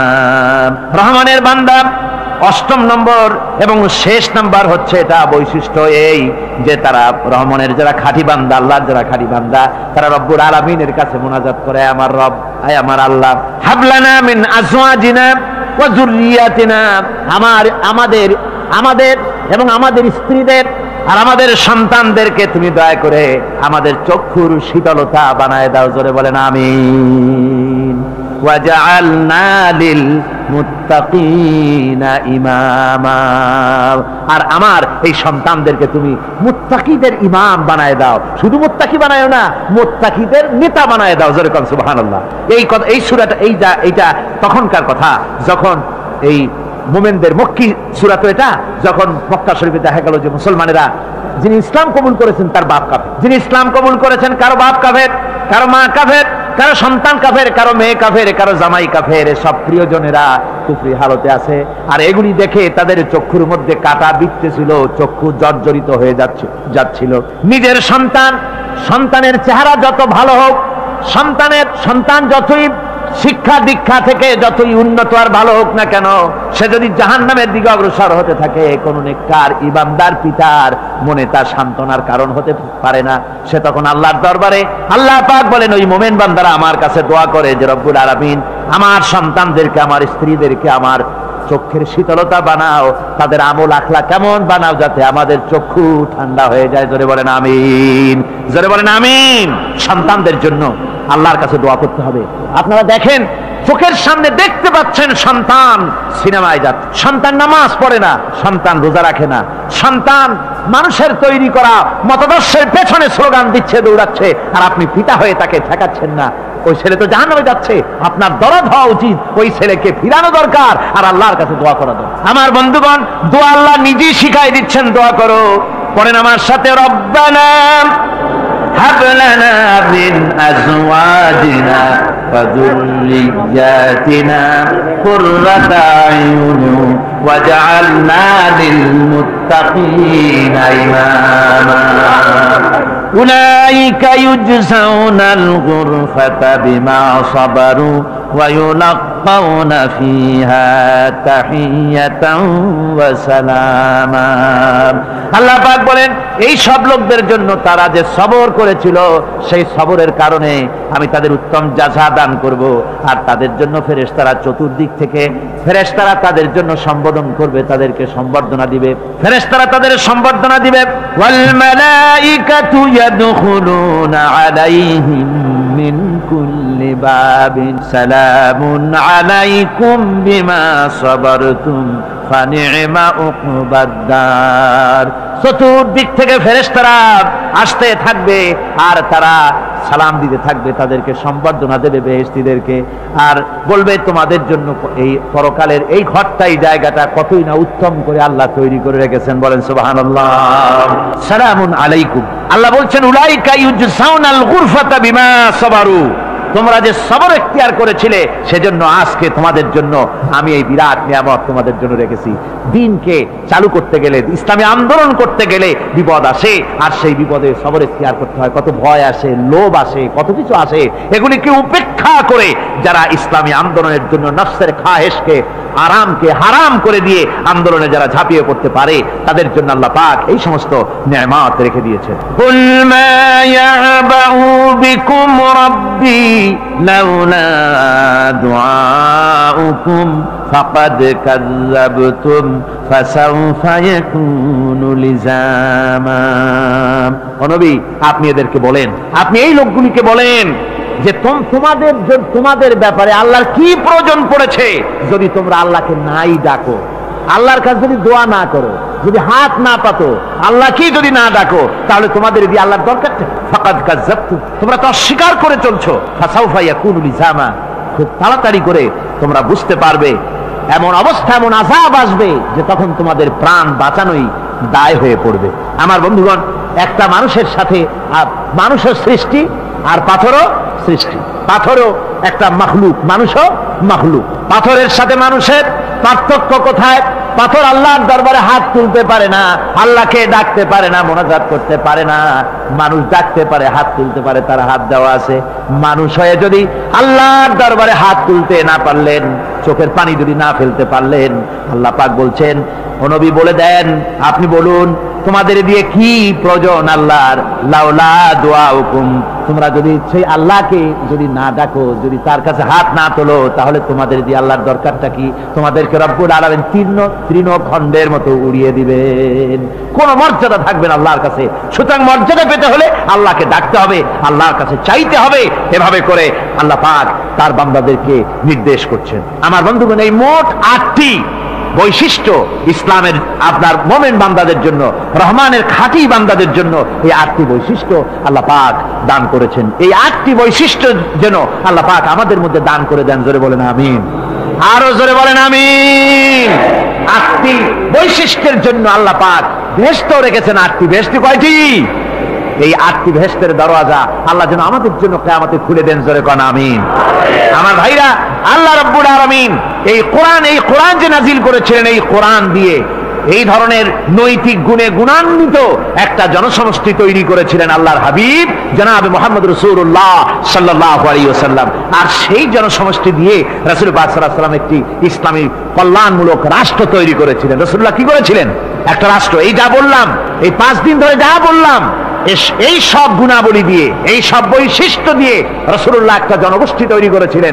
সেই জনগোষ্ঠী নিয়ে মক্কি জিন্দেগি থেকে রাসূলুল্লাহ মদিনায় আসলেন। আর মদিনায় এসে রাসূলুল্লাহ এখন রাষ্ট্রপ্রধান হয়ে গেলেন। কি হয়ে গেলেন? রাষ্ট্রপ্রধান, প্রেসিডেন্ট হয়ে গেলেন। রাসূলুল্লাহ আজকে প্রেসিডেন্ট, রাষ্ট্র হলো। আর কোরআন দিলেন সংবিধান হিসাবে, শাসনতন্ত্র হিসাবে। আল্লাহর নবী বললেন, আজকে আমি দেশবাসীকে এমন একটা কনস্টিটিউশন, এমন একটি সংবিধান দেশবাসীকে আমি দিলাম, যেই সংবিধানের বদৌলতে সমাজে আর চুরি থাকবে না, ডাকাতি থাকবে না, জেনা থাকবে না, ব্যভিচার থাকবে না। এর বদৌলতে মানুষ এখন দরজা খুলে ঘুমাতে পারবে, আর কোনো অশান্তি থাকবে না, চুরি হবে না, ডাকাতি হবে না, নারী ধর্ষণ হবে না, হত্যা হবে না, আরামের জমিন হয়ে যাবে, আর মানুষ শান্তিতে বসবাস করতে পারবে। হুজুর বললেন, খায়রুল কুরুনি কারনি, সর্বশ্রেষ্ঠ যুগ হচ্ছে আমার যুগ। আমার বন্ধুগণ, কোরআনের সমাজই ছিল পৃথিবীর সর্বশ্রেষ্ঠ সমাজ। সেই সমাজ ব্যবস্থাকে আমরা ভুলে গিয়েছি। আজকে সমাজতন্ত্র ব্যর্থ হলো কেন? কমিউনিজম ব্যর্থ হলো কেন? ব্যর্থ হওয়ার একমাত্র কারণ হলো তারা মানুষকে খেতে দিতে পারে নাই, পড়তে দিতে পারে নাই। পুঁজিবাদও ব্যর্থ, সমাজতন্ত্র ব্যর্থ। আসলে ওরা বলেছে আমরা সবাইকে সমান করে দেব, খাইতে দেব, পড়তে দেব, কাপড় দেব, চোপড় দেব, ওষুধ দেব, তোমাদের মৌলিক অধিকার, মৌলিক প্রয়োজন মিটাবো, এগুলি সব তারা বলেছে। কিন্তু মৌলিক প্রয়োজন মিটাতে পারে নাই। 70 বছর যেতে পারল না, বিদায় হয়ে গিয়েছে। মৌলিক প্রয়োজন মিটাতে পারে শুধুমাত্র কোরআন। কে মিটাতে পারে? জোরে বলেন, কে পারে? কোরআন পারে মানুষের মৌলিক প্রয়োজন মিটাতে। তাই এই কোরআনে কারীমকে আল্লাহ রাব্বুল আলামিন অবতীর্ণ করলেন। আর কোরআন দিয়ে রাসূল পাক সাল্লাল্লাহু আলাইহি ওয়াসাল্লাম একটা সমাজ তৈরি করলেন, এমন সমাজ যেখানে রাষ্ট্রপ্রধানের পেট ফুলে উঠলো না খাইয়া, রাষ্ট্রপ্রধানের বিরাট বিল্ডিং উঠলো না, বিদেশে টাকা জমা হলো না। আজকে আমরা দেখি পৃথিবীতে কত জায়গায় রাষ্ট্রপ্রধান নিজের ছেলেবেলে নাই, হাওলাত করা ছেলে একটা, তাও যদি এত টাকা পয়সা বিদেশে জমা করে, তাহলে মানুষেরা মন্তব্য করে যদি নিজের ছেলে থাকতো তাহলে তো গোটা বাংলাদেশ বিদেশি ব্যাংকে জমা দিয়ে দিত। ইসলাম পৃথিবীতে এসেছে মানুষকে এমন এক শান্তির বিধান দিতে। রাষ্ট্রপ্রধান মুহাম্মদ রাসূলুল্লাহ সাল্লাল্লাহু আলাইহি ওয়াসাল্লাম, মানুষ খাবার পেয়েছে, দরজা খুলে ঘুমাবার সুযোগ পেয়েছে। আজ হযরত আবু হুরায়রা রাদিয়াল্লাহু তাআলা আনহু বলেন, আমি রাসূলুল্লাহর কাছে গেলাম, হুজুরকে গিয়ে সালাম করলাম। আল্লাহর নবী সালামের জবাব দিলেন, কিন্তু দেখতে পেলাম মুখ নড়ে, আওয়াজ বেরোলো না। কারণ কি? কাছে গিয়ে দেখি নবীজি ক্ষুধার যন্ত্রণায় কথা বলতেছেন, আওয়াজ বেরোতেছে না। এত ক্ষুধা লেগেছে আল্লাহর নবীর। 2-4 দিন চলে গেছে, খাবার নাই। রাসূলুল্লাহ সমস্ত গনিমতের মাল, যাকাত সদকার মালগুলি, খাদ্য দ্রব্যগুলি দুহাতে বিতরণ করেছেন। নিজের পেটে খাবার নাই, মানুষকে দিতেছেন। দিতে দিতে এশার নামাজ পড়ে নবীজি ঘরের মধ্যে প্রবেশ করে হযরত আয়েশা সিদ্দিকা রাদিয়াল্লাহু তাআলা আনহাকে ডেকে বলেন, আয়েশা রে, সারাদিন কষ্ট করেছি, দারুণ ক্ষুধা লেগেছে, তাড়াতাড়ি করে কিছু খাবার আমারে এনে দাও। হযরত আয়েশা হুজুরের ক্ষুধার্ত শ্রান্ত ক্লান্ত চেহারার দিকে তাকাইয়া হযরত আয়েশা কেঁদে ফেলেছেন। হযরত মা আয়েশা কাঁদেন আর বলেন, ইয়া রাসূলুল্লাহ, হে আল্লাহর নামের কসম করে বলি, আমি আয়েশার ঘরে কোনো পানি ছাড়া কোনো খাবার নাই। এই ছিল রাসূলের আদেশ। আল্লাহ রাব্বুল আলামিন বলেন, এই নিদ্রা কি, এই ঘুমকে আমি তোমাদের জন্য শান্তির বাহন বানিয়ে দিয়েছি। আলাম ইয়ারাউ আন্না জাআলনাল লাইলা লিয়াসকুনু ফীহি ওয়ান নাহারা মুবসিরান ইন্না ফী যালিকা লাআয়াতিন লিকাওমি ইউমিনুন। তারা কি আল্লাহ পাকের এই কুদরতের কথা চিন্তা করে না, যে আমি রাতের আধার দিয়ে ধরনীর বুক ছেয়ে দেই, দিনের উজ্জ্বলতা, কোলাহল, গাড়ির আওয়াজ, ভ্যাঁ ভোঁ আওয়াজ হচ্ছে, কলকারখানার আওয়াজ হচ্ছে, সূর্যের বিরাট তাপ, ঘুম আসে না। সারাদিন কাজ করার পর শরীরের আরাম দেওয়ার জন্যে রাতের একটি কালো চাদর পৃথিবীর উপরে আমি বিছায় দেই।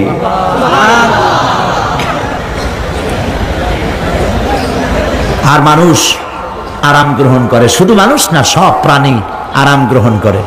সুবহানাল্লাহ। এবং এরপরে দিনের আলো দিয়ে উদ্ভাসিত করি, যেন বিশ্রামের পর নতুন করে আবার কাজের সমস্ত উদ্দীপনা নিয়ে নতুন করে কাজে ঝাঁপিয়ে পড়তে পারে। কয়েক ঘন্টা অথবা সারাদিন হাড় ভাঙা খাটুনি খেটেছে, রিক্সা চালাইছে, গাড়ি চালাইছে, আড়াই মনের বস্তা মাথায় করে টেনেছে, চিন্তা ভাবনা করেছে। এরপরে যখন এই লোকটি কয়েক ঘন্টা মাত্র নিদ্রা গেল, আরাম পেল, মস্তিষ্ক হালকা হয়ে গেল, হার্টবিট কমে গেল, হাতের পায়ের কর্মোদ্দীপনা বেড়ে গেল, নতুন করে আবার কাজ করার জন্য সুযোগ এসে গেল। দুনিয়ার মানুষকে কর্মক্ষম রাখার জন্য আল্লাহ পাক ঘুমকে বানিয়েছেন নিয়ামত। সুবহানাল্লাহ বলেন, ওয়া মিন আয়াতিহি মানামুকুম বিল-লাইলি ওয়ান-নাহারি ওয়াবতিগাউ মিন ফাদলিহি। আল্লাহ পাক বলেন, তোমাদের রাত আর দিনের বেলায় নিদ্রা যাওয়া, এবং এটাই হচ্ছে তার অনুগ্রহ। রাত আর দিনের নিদ্রা যাওয়ার পরে আমার অনুগ্রহ অর্থাৎ রিজেক তালাশ করার জন্য শরীরের ভিতরে, মনের ভিতরে, হাত পায়ের মধ্যে কর্মের উদ্দীপনা আমি তোমাদের দিয়ে দেই।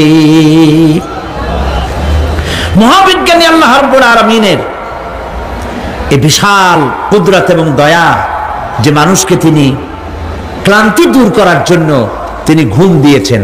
আলহামদুলিল্লাহ বলি। অনেক মানুষ আছে ঘুমাইতে পারে না,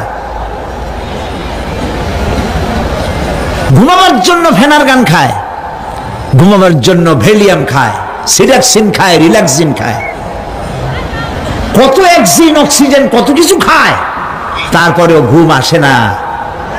এই ঘুম যার আসে না, বিরাট নিয়ামত থেকে বঞ্চিত। ঘুম একটি নিয়ামত। আলহামদুলিল্লাহ বলি, আলহামদুলিল্লাহ বলি। বিশাল নিয়ামত ঘুম। আল্লাহ যে সমস্ত নিয়ামত আমাদের জন্ম থেকে শুরু করে এ পর্যন্ত বডির মধ্যে দিছেন, মৃত্যুর আগে আল্লাহ যেন একটিও কেড়ে না নেন। বলি আমিন। আল্লাহ রাব্বুল আলামিনের পরে বলেন, ওয়াজআলনাল লাইলা লিবাসা ওয়াজআলনান নাহারা মাআশা। আর রাতকে করেছি আচ্ছাদন, আবরণ, দিনকে রুজি কামাবার জন্য ব্যবস্থা করে দিয়েছি। দিনের বেলা রুজি কামাবেন, দিনের বেলায় ঘুমায় থাকবেন না। বহুত মানুষ আছে সকালবেলায় ঘুম দিল 12টা 1টা বাজে গেল। উর্দুতে ছোটবেলায় পড়েছিলাম জিসনে সোয়া উসনে খোয়া, যে ঘুমাইলো সব সর্বনাশ করলো। অসময় ঘুমানো সর্বনাশ হয়ে যাবে সব। এই জন্য আল্লাহ পাক বলেছেন দিনটারে বানাইছি রুজি কামাবার জন্য। রুজি কামাও, রুজি কামানো এটা একটা ইবাদত। রুজি কামানো কি? হালাল রুজি কামাবেন, ইবাদত। আপনি যে আপনার স্ত্রীকে একটা ব্লাউজ কিনে দেন, কাপড় চোপড়, প্রয়োজনীয় কসমেটিক্স কিনে দেন, আপনি যে বাজার ঘাট করেন, সব হালাল পয়সা যদি হয় সাদকা দেওয়ার মতো সমান সওয়াব হবে। রুজি কামাইতে হবে, এটা আল্লাহ পাকের হুকুম, রুজি কামাও। ফাইদা কুদিয়াতিস সালাত ফান্তাশিরু ফিল আরদ ওয়াবতাগু মিন ফাদলিল্লাহ। সুবহানাল্লাহ বলেন।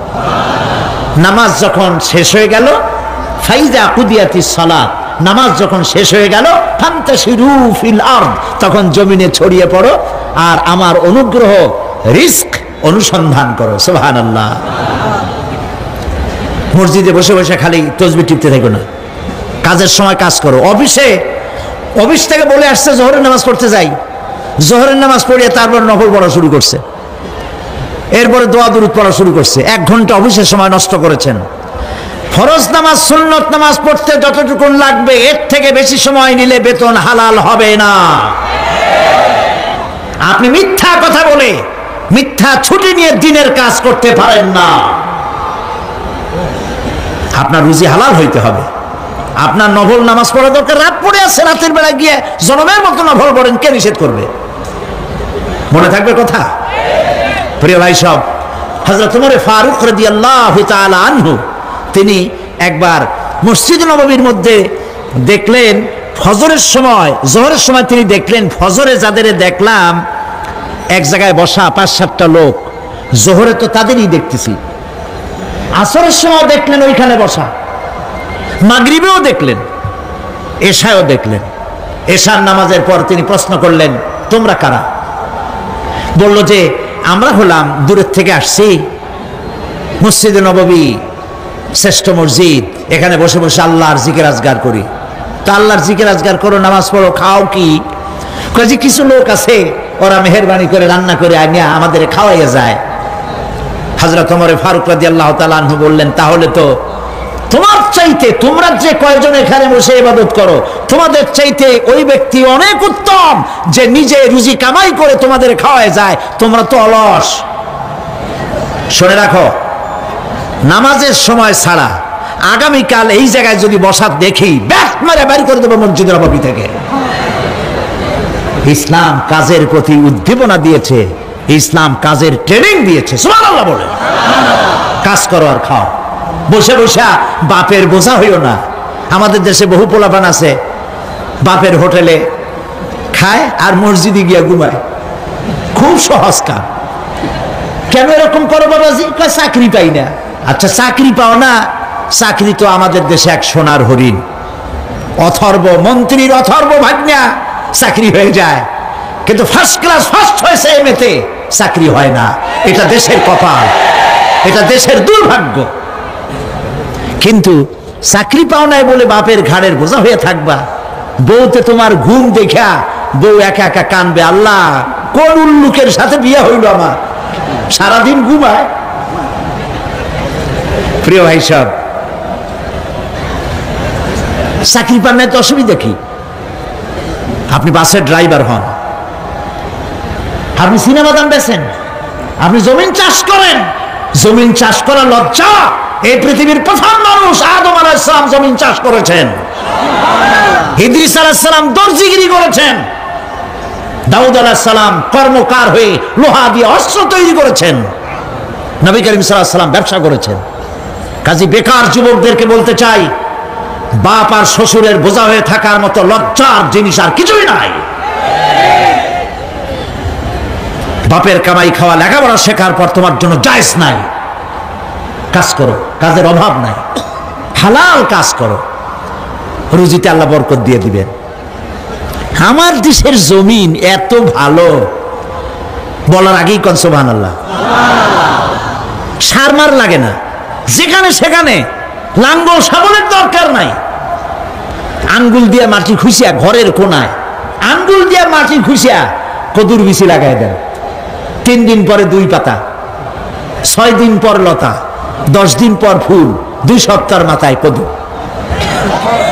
সুবহানাল্লাহ।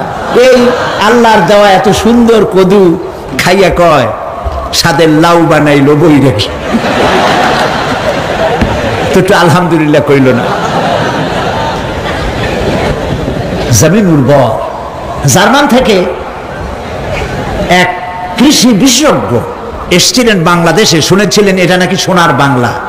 তো কেমন সোনার বাংলা দেখে আসি। তারপরে বাংলাদেশ ঘুরে ঘুরে দেশে গিয়ে রিপোর্ট করলো যে দেশটা সত্যিই ভালো, কোনো সন্দেহ নাই, কিন্তু চাষ হয় 3টা গরু দিয়া, সামনের 2টাও গরু, পিছনেরটাও গরু।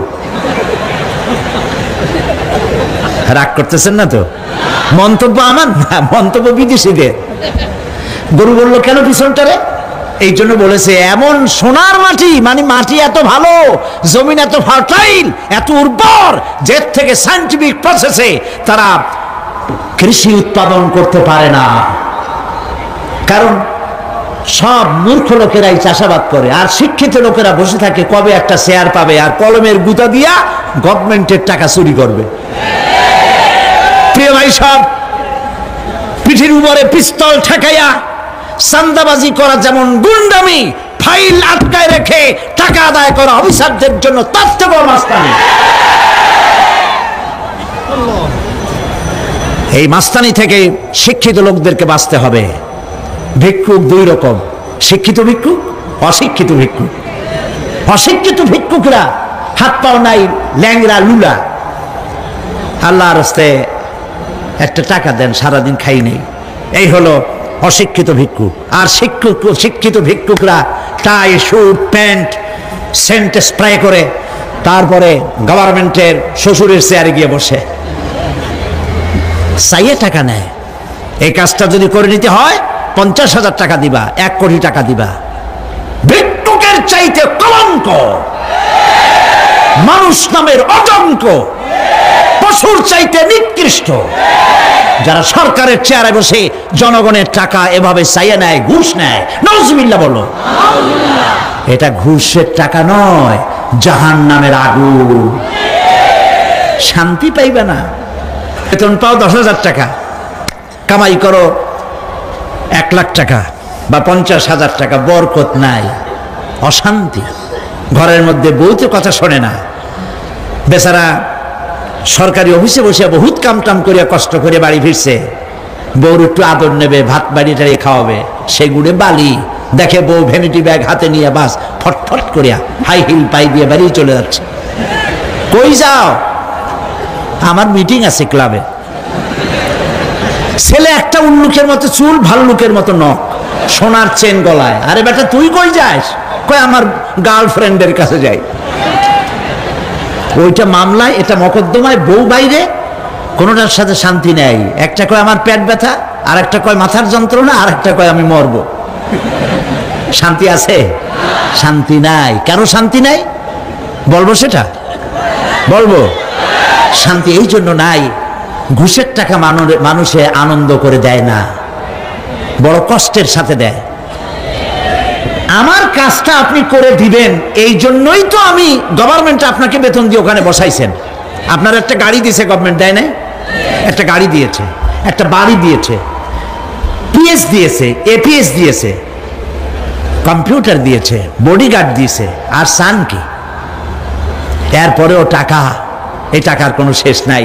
মানুষের কাছে যখন টাকা চায়, কাজ আদায়ের জন্য লোকটি বাধ্য হয়, টাকা দিয়ে যাওয়ার সময় বলে আল্লাহ এই উল্লুক এতগুলি টাকা আমার কাছ থেকে নিল, ওরে কলেরা দাও, ওর বউরে বসন্ত দাও, ওর বাচ্চাগুলিরে কলেরা দিয়া বসন্ত দিয়া ফিসিয়া দিয়ে যাও।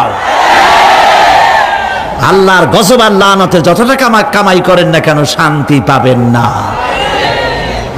এই জন্য হালাল রুজি কামাতে হবে। ইবাদত কবুল হওয়ার জন্য তার শর্ত হচ্ছে হালাল রুজি। শর্ত কি? হালাল রুজি। এই হালাল রুজি কামাতে পারলে তাহলেই আপনার ইবাদত আল্লাহর দরবারে মঞ্জুর হবে। সুবহানাল্লাহ বলেন। প্রিয় ভাই সব, এরপরে আল্লাহ পাক বলছেন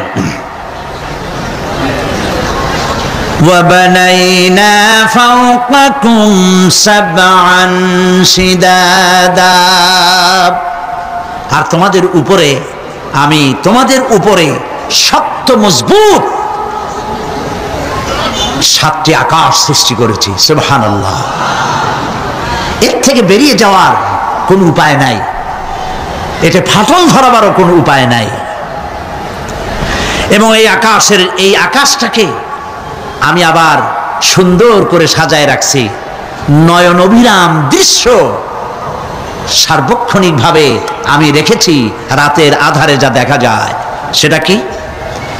আল্লাহ রাব্বুল আলামিন বলেন, ইন্না যায়্যানাস সামাআদ দুনিয়া বিজিনাতিল কাওয়াকিব, এই দুনিয়ার আকাশখানিকে তারকা প্রদীপ দিয়া সাজায় রেখেছি মনের মতো। দেখো তুমি তাকাইয়া, কি সুন্দর করে আকাশকে সজ্জিত করে রেখেছি। আল্লাযী খালাকা সাবআ সামাওয়াতিন তিবাকা মা তারা ফি খালকির রাহমানি মিন তাফাউত ফারজি'ল বাসারা হাল তারা মিন ফুতুর। ক্ষমাশীল তিনি, সপ্ত আকাশ রচিলেন থরে থরে, কোন ত্রুটি হেরিবে না তার পূর্ণ সৃজন পরে। চাহো তুমি তার সৃষ্টি পানে, দেখো কিছু ভুলচুক, ফিরাও তোমার নয়ন খানি, ফিরাও তোমার মুখ। আকাশটাকে সুন্দর করে সাজাইছি, তাকায় দেখো তো কোনো ভুল ত্রুটি আছে নাকি? সুবহানাল্লাহ। আল্লাহ পাক বলছেন, মা তারা ফি খালকির রহমান মিন তাফাউত, রহমানের সৃষ্টির ভিতরে কোনো ত্রুটি পাবে না। ফারজিল বাসারা হাল তারা মিন ফুতুর, আবার তাকাও। কে বলতেছেন? আবার তাকাও, ভালো করে তাকাও, দেখো কোন সৃষ্টির মধ্যে কোনো ত্রুটি আছে কি? জোরে বলেন নাই, জোরে বলেন নাই, বলেন আলহামদুলিল্লাহ, সুবহানাল্লাহ। এক দরবেশ, সে একবার এক বট গাছের তলায় বসিয়া এই আয়াত পড়তেছিলেন। এই আয়াত পড়ে তার মনে উঠলো, আল্লাহ পাক বলছেন হাল তারা মিন ফুতুর, দেখো কি কোনো ভুল চুক, আবার তাকাও। তো সে দেখে ভুল ত্রুটি তো ধরবার উপায় নাই, আল্লাহ তোমার সৃষ্টির মধ্যে কোনো ত্রুটি নাই, তবে একটা জিনিস আমার কাছে একটু বেকায়দা লাগে। সেটা কি? সে বলছে যে আল্লাহ, এই যে বট গাছ, বিশাল গাছ, যেমন গাছ ফলটা তো ওইরকম হয়নি, তাল গাছটা যেমন ফলটাও ওই রকম, নারকেল গাছটা যেমন ওই রকম, বেল গাছটা যেমন ফলটা ওই রকম, চালটাটা যেমন ফলটা ওই রকম, ঠিক না?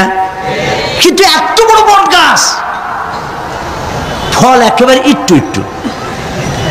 দরবেশ সাহেব শীত হয়ে শুয়ে শুয়ে এগুলি চিন্তা করতেছিলেন। হঠাৎ করে একটা বটের ফল, আধা পাকা ফল, অনেক উপর থেকে বৃন্তচ্যুত হয়েছে, দরবেশ সাহেবের নাকের ডগার উপরে টস করে পড়ছে। পড়ার সাথে সাথে নাক জ্বলিয়ে উঠছে।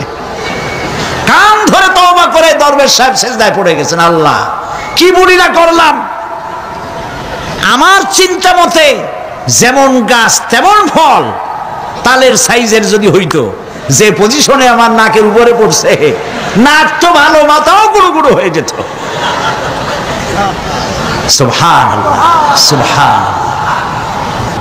আল্লাহ পাক বলছেন, সুম্মা রজি'ল বাসারা কাররাতাইন ইয়ানকালিব ইলাইকাল বাসারু খাসিআও ওয়া হুয়া হাসির। অক্ষমহীন দৃষ্টি তোমার সৃষ্টিতে পাবে ফাঁকি, ফিরাও তোমার নয়ন খানি, ফিরাও কাঙ্গালাখি। আমার সৃষ্টি নৈপুণ্যতার দিকে যতবার তাকাও না কেন, আমার সৃষ্টির ভিতরে কোনো ত্রুটি তুমি দেখতে পাবে না।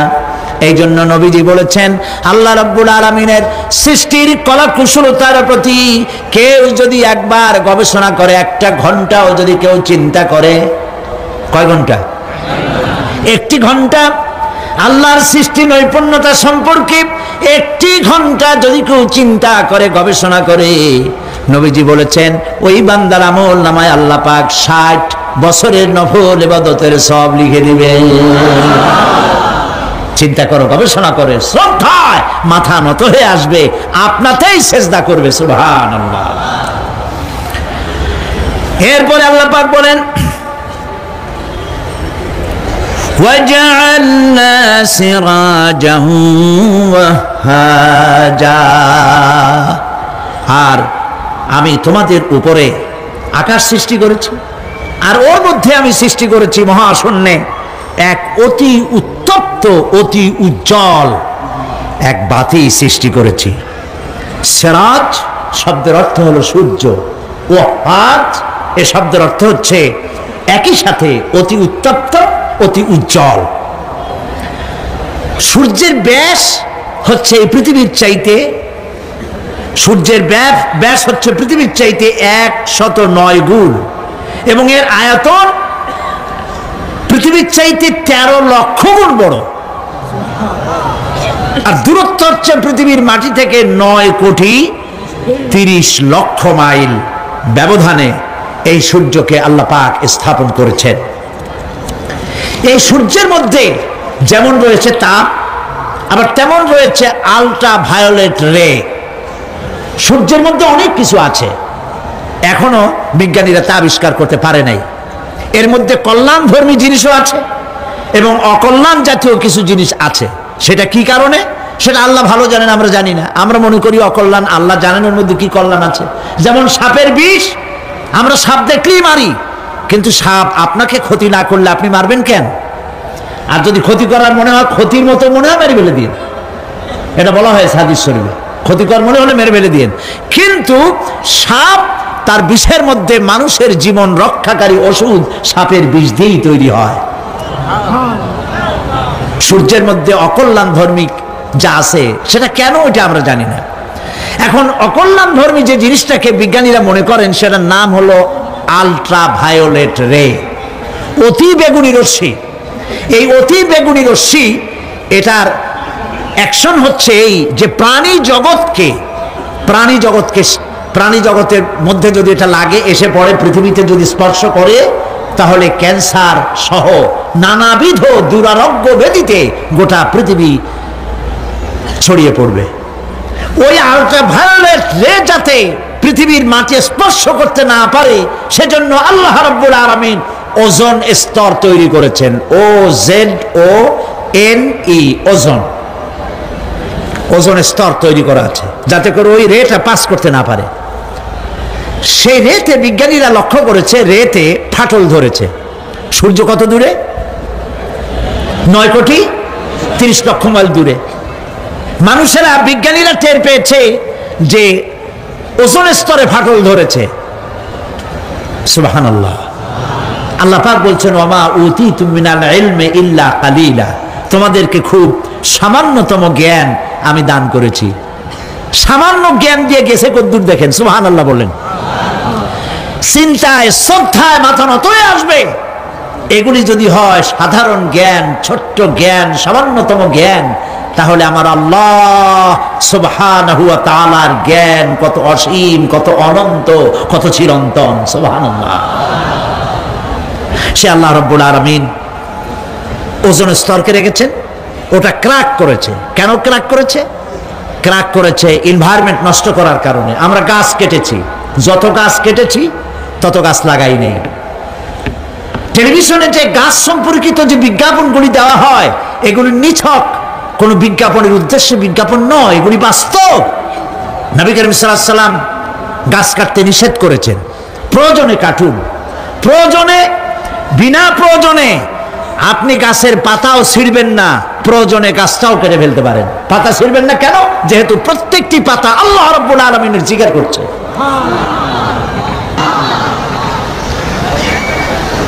এই গাছগুলি কেটে কেটে প্রকৃতির ভারসাম্য আমরা নষ্ট করেছি। গাছ আমাদের বন্ধু। আমরা বাতাস থেকে অক্সিজেন গ্রহণ করি, অক্সিজেনকে কার্বন ডাই অক্সাইড করে ছেড়ে দেই। কার্বন ডাই অক্সাইড হচ্ছে প্রাণী জগতের জন্য বিষ। এই বিষকে নষ্ট করে দিয়ে অক্সিজেনকে পরিশোধিত করা, রিফাইন করার কোনো ফ্যাক্টরি পৃথিবীতে নাই। আল্লাহ রাব্বুল আলামিন এই সৃষ্টি জগৎকে বাঁচাবার জন্য অসংখ্য গাছ বানিয়েছেন, আর গাছের খাদ্য বানিয়েছেন কার্বন ডাই অক্সাইড। আমার জন্য যেটা বিষ সেটা গাছের জন্য খাদ্য। গাছ সারা রাত এটাকে খাইলো, দিনের বেলায় সূর্যের তাপে এই কার্বন ডাই অক্সাইড আর গাছের সবুজ রং, পাতার সবুজ রঙে মিলে এক প্রকারের রন্ধন ক্রিয়ার মধ্য দিয়ে কার্বন ডাই অক্সাইড আবার ফ্রেশ অক্সিজেন হয়ে পৃথিবীর প্রাণী জগৎকে বাঁচার জন্য পথ উন্মুক্ত করে দেয়। আল্লাহ সুবহানাহু ওয়া তাআলা তিনি বলছেন, এভাবে করে আমি এই সূর্যের তাপ দিয়ে পৃথিবীবাসীকে কল্যাণধর্মী হিসেবে সূর্যকে সৃষ্টি করেছি।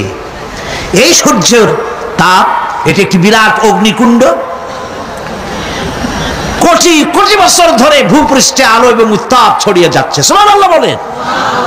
বলেন তো, পৃথিবীর সমস্ত আগুন সব যদি এক জায়গায় করা হয়, সূর্য এক সেকেন্ডে যে তাপ পৃথিবীতে দেয়, ওরকম এক সেকেন্ডের তাপ পৃথিবীর সব আগুন এক জায়গায় হইয়া সমভাবে সর্বত্র ছড়াতে পারবে কি? সুবহানাল্লাহ, কি কুদরত আল্লাহ পাকের। চৈত্র বৈশাখ মাসে আল্লাহ পাক সূর্যের তাপ, এত তাপ দেন, মাথার ঘাম পায়ে পড়তে থাকে। লোকেরা বলে কাঁঠাল পাকা গরম, তাল পাকা গরম। চট্টগ্রামে বলে কিনা?